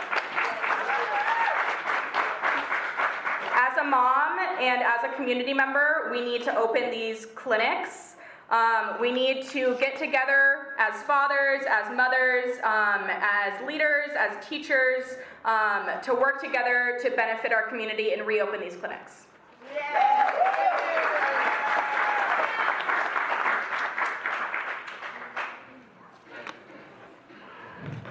Hello, everybody. Hello. Hi, I'm Julia Alonzo Cannon, and this is going to be very hard for me to talk about because I've never been able to talk about it. I get really tired. I'm also with Thresholds, which I'm about to leave them, because I get really tired when counselors call me and say, Julia, we won't be able to see you today because some counselors are off or they're not here. That's not my problem, that's their problem. Get some more counselors, please. I have the same stomach problems that the guy just said that his friend had. And it scared me. And I just texted my counselor from Threshold, one of them, and I said, can you please call me, it's important. She tells me and texts me, can it wait until tomorrow? No, it cannot wait until tomorrow. Yes, that's right. I've been having the pains ever since I was little, ever since I was 4 or 6 years old. If there's nobody out there for us to talk to, who do we talk to? I don't have no one. I don't have family. My family abandoned me. I've been raped and abused. That's why I am the way I am today, because I was raped and abused. But God got to me here today. My dad, my mom, my family did not make me the woman that I am today. God and I made me the way I am today. This is my friend. This is my buddy. This is who I talk to besides God. I don't have no one but my friend Johnny. I am a volunteer at my son's school, Nathan Davis. I patrol and I also volunteer on the inside of my son's school. I'm here to let people know that depression and mental illness is real. People in general ask me all the time, are you sure you have mental illness? I respond, yes. Why? And people say, because you talk with sense and wisdom and you don't have any scars. I tell people my scars are not on the outside, they're on the inside of me. Just because people can't see my scars don't mean my scars are not there or real. I get tired of people saying, it's just in your head. No, it's not. The pain I feel every day. I've been with mental illness for the last 26 years since 1993. My mental illness is painful and it hurts. I jump for no reason around my husband and my son that's autistic. He's only 6 years old and autistic, and I jump around him when he comes out of the room. And I feel like I'm in a prison of hell, and living in a prison of hell hurts bad. I feel alone, lost, scared by myself that there's nothing else in me. But somehow I have to push forward for my son. I also keep people at a distance. My mental illness gets me where I have to go through a process on how to love my son. My mental illness has made me where I cannot even love my own kid. And I feel like I am failing my son because of my mental illness. I also put a block around my heart to protect myself from people where I can't feel nothing, or at least try to feel anything. I'm wearing black. My plan was to wear black today. And I got black pants, black jacket, because that's how I feel on the inside. I feel dead. I feel black inside, like I have a black hole in my heart. And when a person gave me the shirt, it showed me that the sun at the end of the light of the tunnel will finally come out one day. Thank you very much.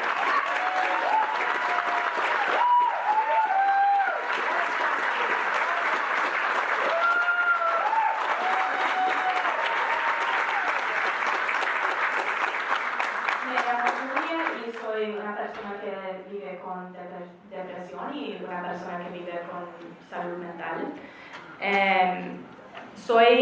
Recibo servicios de thresholds, pero a veces ellos me dicen que no tienen una terapia que puedo ir porque no tienen suficientes personas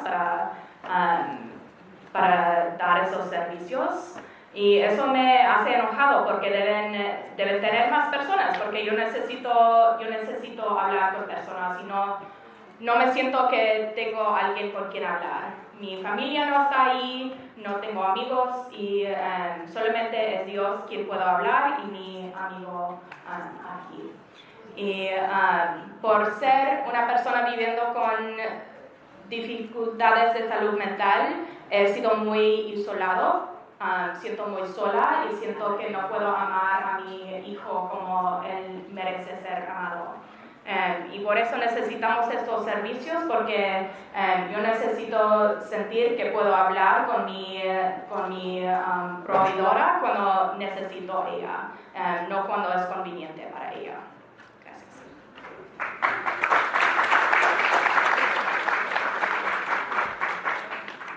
Good night, everyone. My name is Estela Diaz. I'm a PPNC leader, and I'm a promotora de salud also with the community. Today, I'm standing up as a person who deals with depression and panic attacks since 2002. 5 years ago, I attempted suicide. I remember feeling so lonely, painful, and I just want to finish with everything. My daughter was 7 months old, and she said, "Mom, I hear her, but was like, she's so far." I dropped the knife, and I started crying. After that episode, I started looking for help, but was and still so hard to find a place, because a lot of clinics are shut down, and the wait list for therapy one-to-one is too long. I can't just sit down, wait for the call that's saying that is a spot for me. Because by the time they call, I'm gonna be here. If you break your arm, everyone runs over to sign your cast. But with mental illness, it's often overlooked or dismissed. The fact that depression is invisible does not mean that it does not exist. It exists and it's real. Let's make mental health a priority. Help us by reopening the clinics. Bring the resources back to the community. We deserve a quality service, but we can do nothing without your help. Buenas noches, mi nombre es Estela Díaz, soy una líder de BPNC y trabajo como promotora de salud en la escuela de mis hijos. Hoy estoy aquí parada ante ustedes como una persona que sufre depresión. Estoy así desde el 2002. Hace 5 años intenté suicidarme y recuerdo muy bien ese día. Me sentía sola, me sentía cansada y solo quería terminar con todo. Mi hija tenía 7 meses y balbuceó la palabra "ma". Y la oía, pero era como si estuviera demasiado lejos. Entonces yo tiré el cuchillo y empecé a llorar.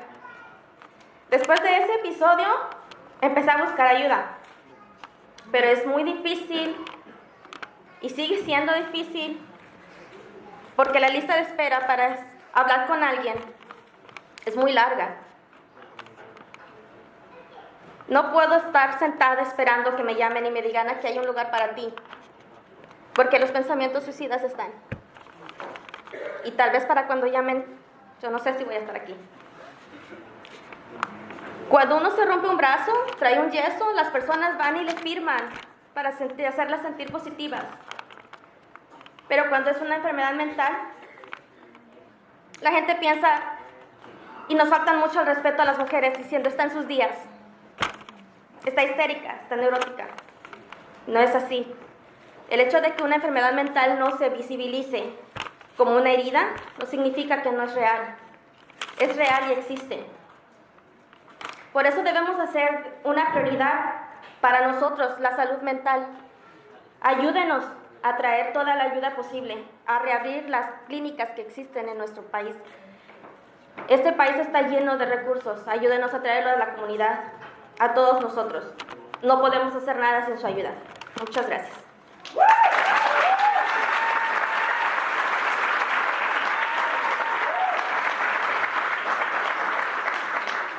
Ahora, por favor, Lourdes Franco, and then Salma Abdelrahman, and then Lance Irby.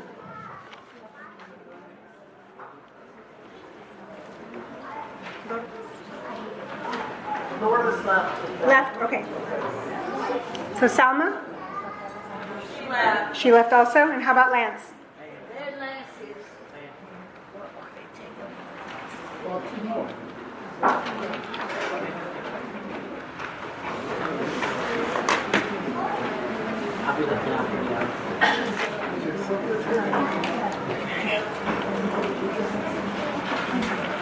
So after Lance, we'll have Areli Cureño and Ron Gordon. Come on, Lance. Here we go. Okay. Hurry up, Lance. Hurry up. I think you'll want to see him.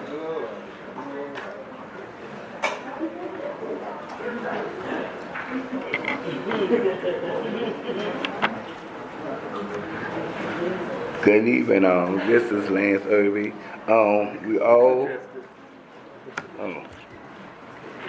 We all here for one thing, for mental illness, no matter what nationality or race. We all here to fight one thing. And the government and the mayor should be accountable for this.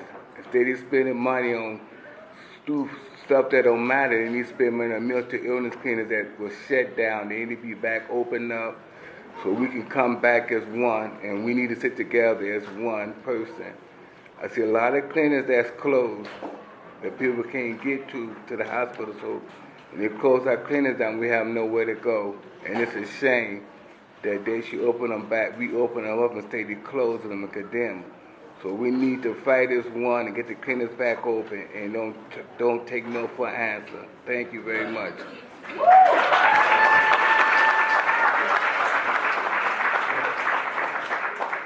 Mi nombre es Lance y estamos aquí por una cosa, que es la salud mental. No importa qué raza, qué nacionalidad. Vemos que nuestros legisladores están gastando dinero en otras cosas, pero no en la salud mental. Tenemos que unirnos como uno solo para poder traer estas clínicas de nuevo. Nos cierran las clínicas y luego no tenemos a dónde ir. Entonces tenemos que pelear y seguir peleando como un grupo. Gracias.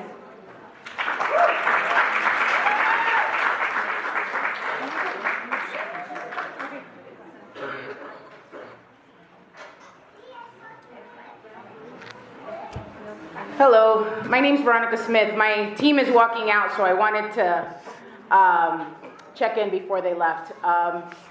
Veronica Smith, I am the Director of Clinical Services at Brighton Park Neighborhood Council. And I am speaking today as well. I'm going to follow Maribel on this one, on speaking for the voiceless, and that's the children in our community.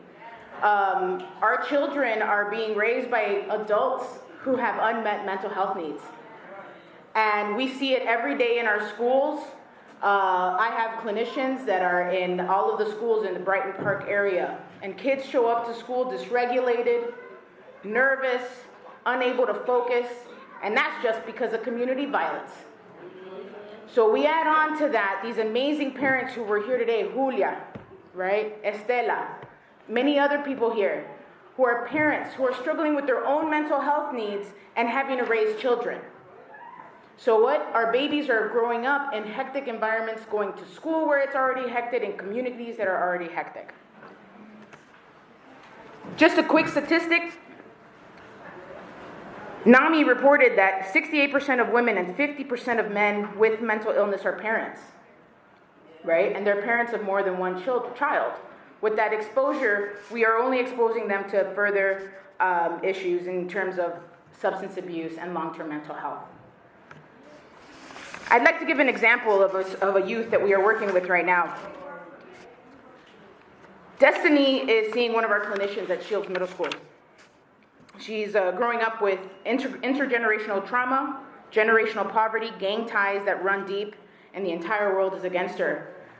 Destiny's 14 years old. She lives in a home, in a two-bedroom apartment with her 5-year-old brother, her 3 nieces that are 3, 7, and 9, her mom, and her 2 aunts. Within that home, she is exposed to drugs, sex, violence. It's all been prevalent in her life. Her mom struggles to hold down a job. There are times that money is so tight that they can't afford to do their own laundry. At the time of initiation of services, Destiny was failing all of her classes, distracted by the stressors that exist in her home life. Multiple instances of emotional and physical outbursts. She expressed feelings of hopelessness and defeat. She's 14 years old. Hopelessness and defeat. Throughout the 3 short months she had in services with her counselor, her grades improved. She had more attention in class. Her grades went from F's to B's. But still, she went home to the same environment. School became her safe haven. Destiny has been strongly influenced by her environment. Destiny's mother suffers from untreated and unacknowledged mental health. That unacknowledged mental health is due to the stigma that we have in this city. With more mental health centers, with more active mental health education, there would be less stigma and people would go out and get the help. Access to service is a small part of it, but it's a huge step. A lot of this will stop our cycle of violence, our cycle of poverty, and our cycle of lack of education. Yes. Thank you.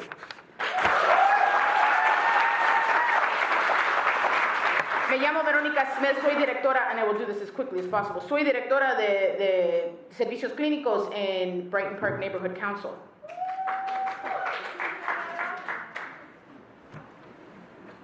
En lo que hacemos en las escuelas es vemos que hay servicios, que les falta servicios a los adultos, y esos mismos adultos son padres de los niños en nuestra comunidad. Y si ellos no tienen servicios o acceso a la salud mental, pues eso afecta a nuestros niños.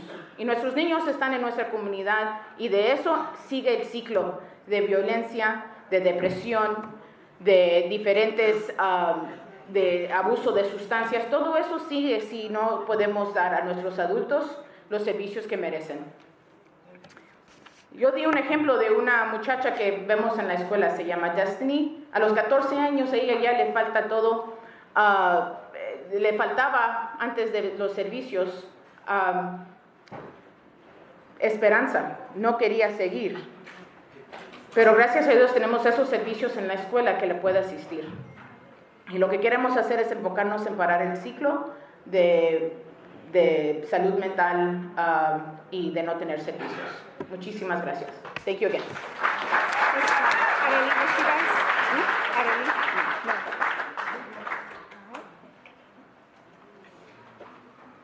Okay, good evening.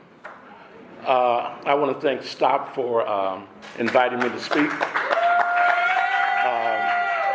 I wish the Alderwoman had stayed. I was coming in, she said she was, I believe, head of a mental health task force And it's kind of strange, if you had a mental health task force, you would want to stay and listen to all the testimony that the people in here gave. My name is Ronald Gordon. I'm a social worker. I've worked in the field of mental health for 45 years. Past clinician, administrator, and founder of a mental health group. I'm also a trauma specialist and a trauma trainer. When they closed the mental health center, basically it was criminal. And it was morally wrong. But they didn't have the moral courage or the empathy to keep the centers open because they looked at funding. And that's what it breaks down to, funding. How are they going to get paid? And I want to be honest. Some of the mental health center practitioners were not billing the way they were supposed to be billing. And so that gave the city justification to say, we're going to close you because you're not billing appropriately. It was just an excuse. Now, what the mayor did was he said, I'm going to refer these clients out to other agencies, one being the Community Mental Health Center on the south side. The Community Mental Health Center was in trouble already because the state was not giving the Community Mental Health Center the money they needed to survive. It was about 3,000 clients that was dispersed. They were dispersed to some providers, agencies that never had any experience in mental health or just had a few providers. So they were winging it. Now, one thing about, based upon my knowledge, is that if you get a consumer who has been stabilized for a period of time and you take away those services and there's not a continuity or connection of services, that consumer decompensates.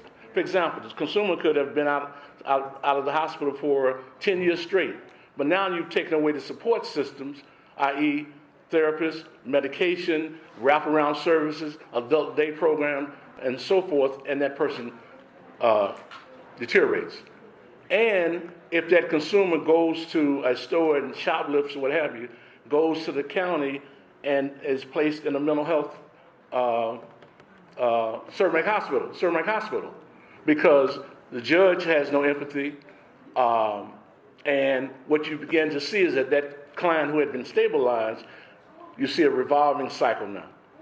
Those clients also that were let go from the mental health center, their medication was no longer monitored. For example, if someone is diagnosed as bipolar, they have to be monitored for blood toxicity once a month because you want that blood level to stay at a pH 7. If they are not monitored, then that person can suffer all types of side effects, and even death. So that wasn't going on. I'm also a retired school social worker. And when someone got shot on the weekend, we were ready on Monday to deal with that student and the student's relatives and the student's friends. And we knew that the whole community was going to be impacted. So the issue of trauma is prevalent. Every time you look at TV and you see someone shot, what I'm looking at is how many family members and how many friends, because all those individuals are impacted. Now, how much time I got? Okay, now, what happened was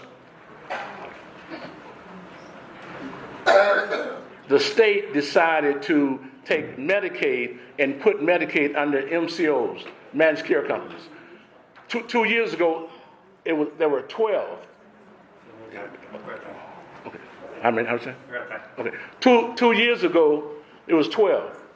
Meridian, County Care, Harmony, Next Level, so forth and so on. And what they did, time's up? Okay, so basically, let me conclude by saying this. The issue was where the funding was going to come from. Funding should come from TIF money, and the money there should be an ordinance dealing with those who are looking at 3 major developments. One is the Lincoln Yards, one is 78, and one is One Central. Money can be allocated from their development and placed in the mental health fund.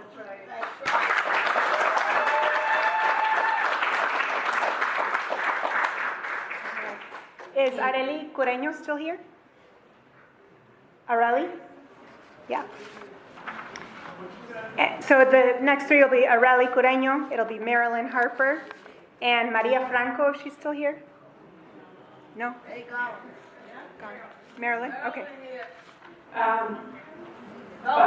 Yo soy Rand Gordon, doy las gracias a SCA por haberme invitado para venir a platicar con ustedes el día de hoy. Yo soy trabajador social, he estado trabajando en esta área por 45 años con salud mental como especialista en trauma y estoy aquí para decir que el cierre de las clínicas fue un acto criminal, fue un acto con falta de moral y necesitamos encontrar la forma de que fondos estén ubicados para esto, ya que están dando puras excusas por la razón de que las clínicas se cerraron. Como un ejemplo, la clínica del sur de Chicago, cuando dejaron ir a 3,000 clientes, esos clientes empezaron a buscar recursos en diferentes programas que no realmente estaban listos para recibir tantas personas. Cuando hay una falta de servicios, entonces empieza a deteriorar la persona mucho más cuando está cuando ha sido afectado por algún trauma. Esto causa que las personas empiecen a cometer diferentes actos que les lleven a situaciones tal vez que los involucren nuevamente con la policía o otras formas de trauma que los siguen afectando. Sabemos que el trauma no solo afecta a esa persona, sino a todas las personas a su alrededor, tal como sus familias y amistades. Gracias.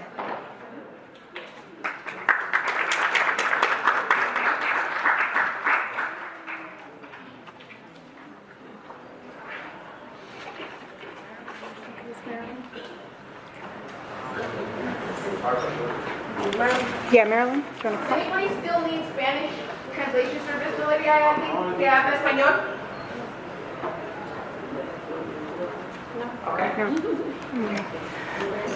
Good evening. My name is Marilyn Harper, and I'm a member of STOP, Southside Together Organizing for Power. Thank you.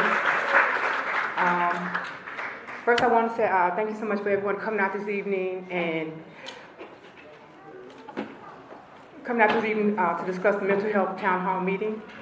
When I first was asked by my friend to share a story, she said it could be a personal story or one about a friend who has experienced mental illness. At first I thought about it, and at first I came up blank, and then I thought about my friend Dave. He was an active pastor in the community. He worked with after-school teens, and he stayed in contact with me mostly through social media, Facebook, and he would share all his happy memories about the church activities, family, and friends. But then one day he posted something that would shatter all our lives. He said that it was with a heavy heart that I wanted to share this with my family and friends, and I am so sorry to share this through the social media platform. You see, my dad, he passed away today. He was my hero, my best friend. He came to all my football games, even the games that we lost. And he had a giving heart, and he was always helping people. But there's something that he never shared with you. You see, my dad, he battled with anxiety and depression for years. But this one day, he couldn't do it anymore. He gave up, and he walked into the barn, and he shot himself in the head. He could have kept it private, but him and his family decided that they needed to share their stories. Maybe it would help other families. It's sad when a family member loses a loved one in this manner, and it leaves catastrophic emotional damage that haunts the family days and months later. They will constantly ask themselves, how could I have reached out? What could I have done more to be more patient, to be more understanding? We will never be given all the answers, but all we can do is uplift and inspire one another and try to give other families the tools and the warning signs to seek professional help. We have seen in the last 2 years alone an increase in violence, shooting, bullying, suicides. These issues cannot be ignored. If we don't take the necessary steps now to provide our communities with the support and services they need, we are looking at collateral damage across the board and a higher increase in the homeless population. Our main priority should be to show compassion and understanding to all individuals, especially those who suffer with issues with emotional and physical trauma. We need fully funded public mental health clinics to be reopened now, not tomorrow. Thank you.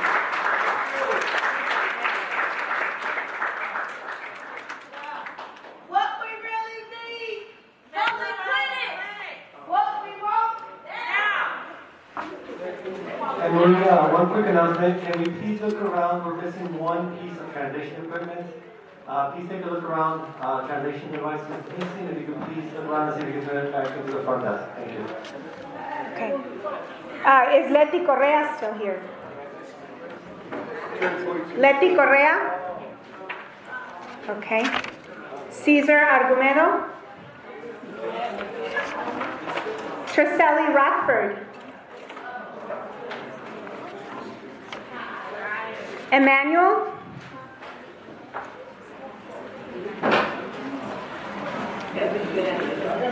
Maria Franco?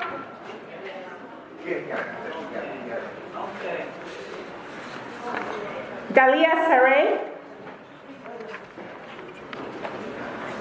Aaron Garrell?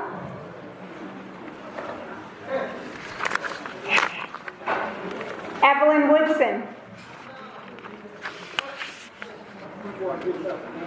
Yeah, of course. I was going to say that, but Dad didn't give me enough time. Dave. Dave? Dave. Stand down. Do you want to speak it? It's short, because I'm Yep. used to this kind of stuff. Go ahead. Buenos dias. I'd like to say a short poem for y'all that I wrote many years ago in 1995. I first got hospitalized in, I think it was 78 to about 87. I went back one more time in 86, but this is not a success story because my daughter is now suffering from bipolar. I come a long way. My path has not always been straight. I climbed a few mountains. I've gone astray. My life ain't been no picture postcard. I made it this far because I refused to give up hope. I always believed in myself. When I was surrounded by doubt and despair, I found out where my faith came in. When everyone else didn't believe in me, I believed Jesus carried me. Whenever the day seemed dark, God has been my shining light at the end of these tunnels. I've been through what y'all going through, and I'm still going through it. I didn't think I was going to make it this far. I buried a whole family. That's all I got to say. Thank you.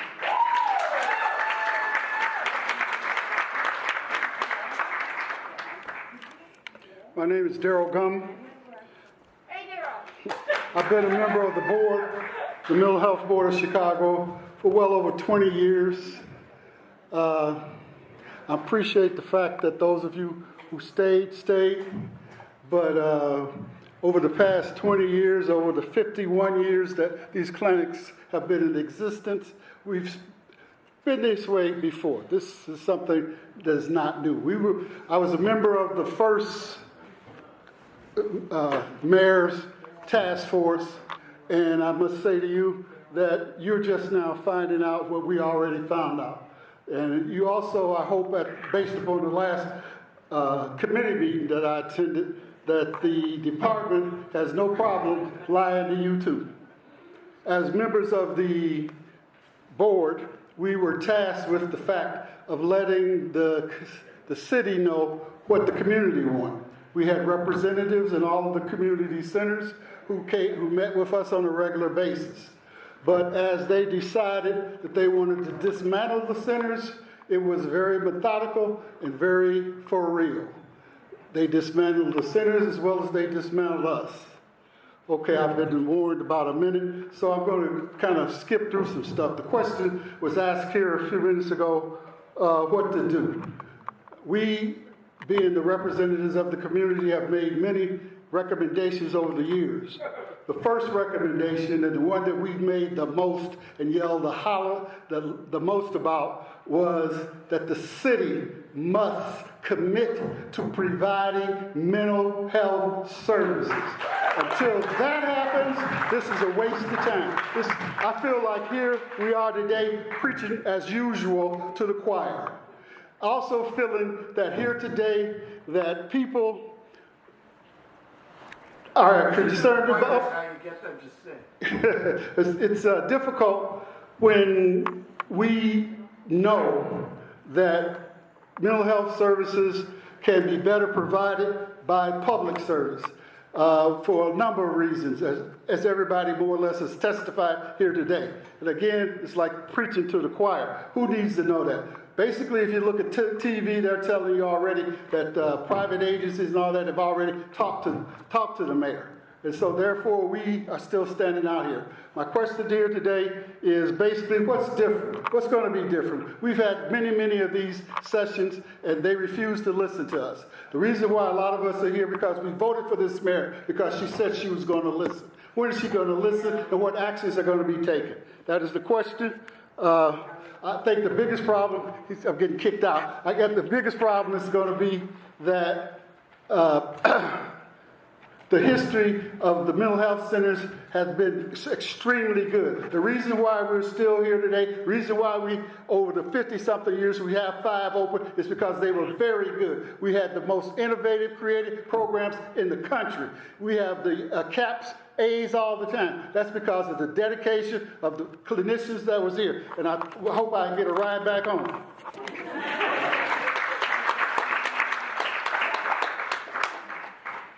Thank you so much. Is there anyone else who would like to come up to provide testimony? We were scheduled to go until 8:30. There's about 7 minutes left. Come on up.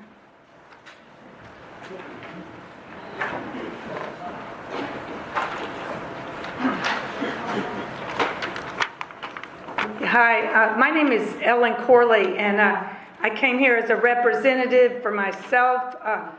First, as a highly qualified mental health counselor and social worker, went through Kennedy King and Harold Washington and saw how they were closed down their programs for CADC and advanced CADC. I also a highly qualified high school English teacher, a master's in teaching, as well as an MBA from UIC.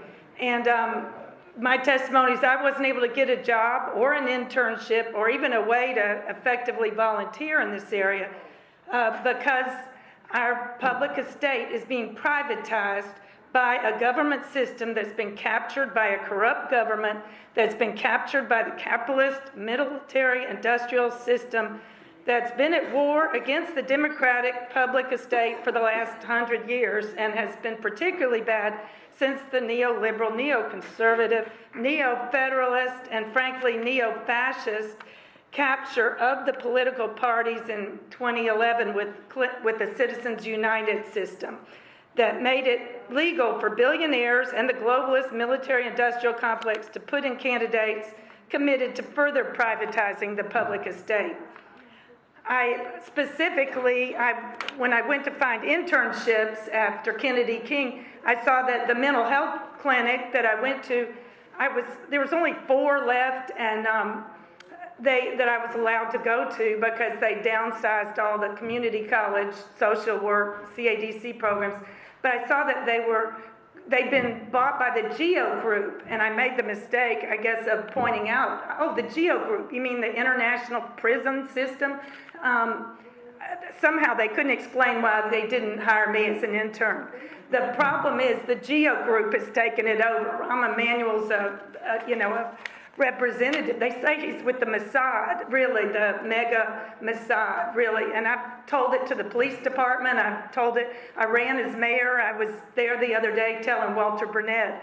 I'm trying to speak up as a white person my stepfather was friends with Milton Friedman and Alan Greenspan.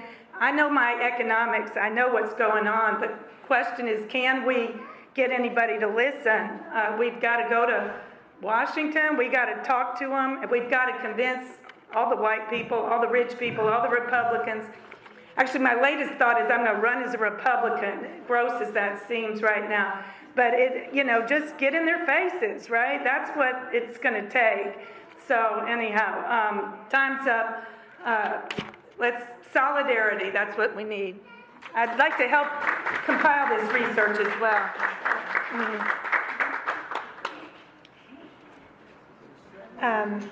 I just want to thank everybody for being here and sticking with us until the end, for those of you who are still here. This has been a really powerful evening.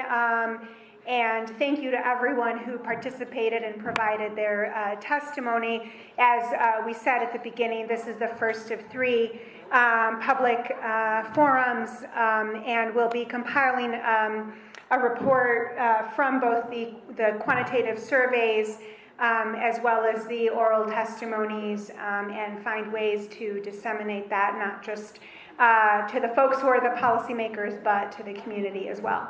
So thank you very much.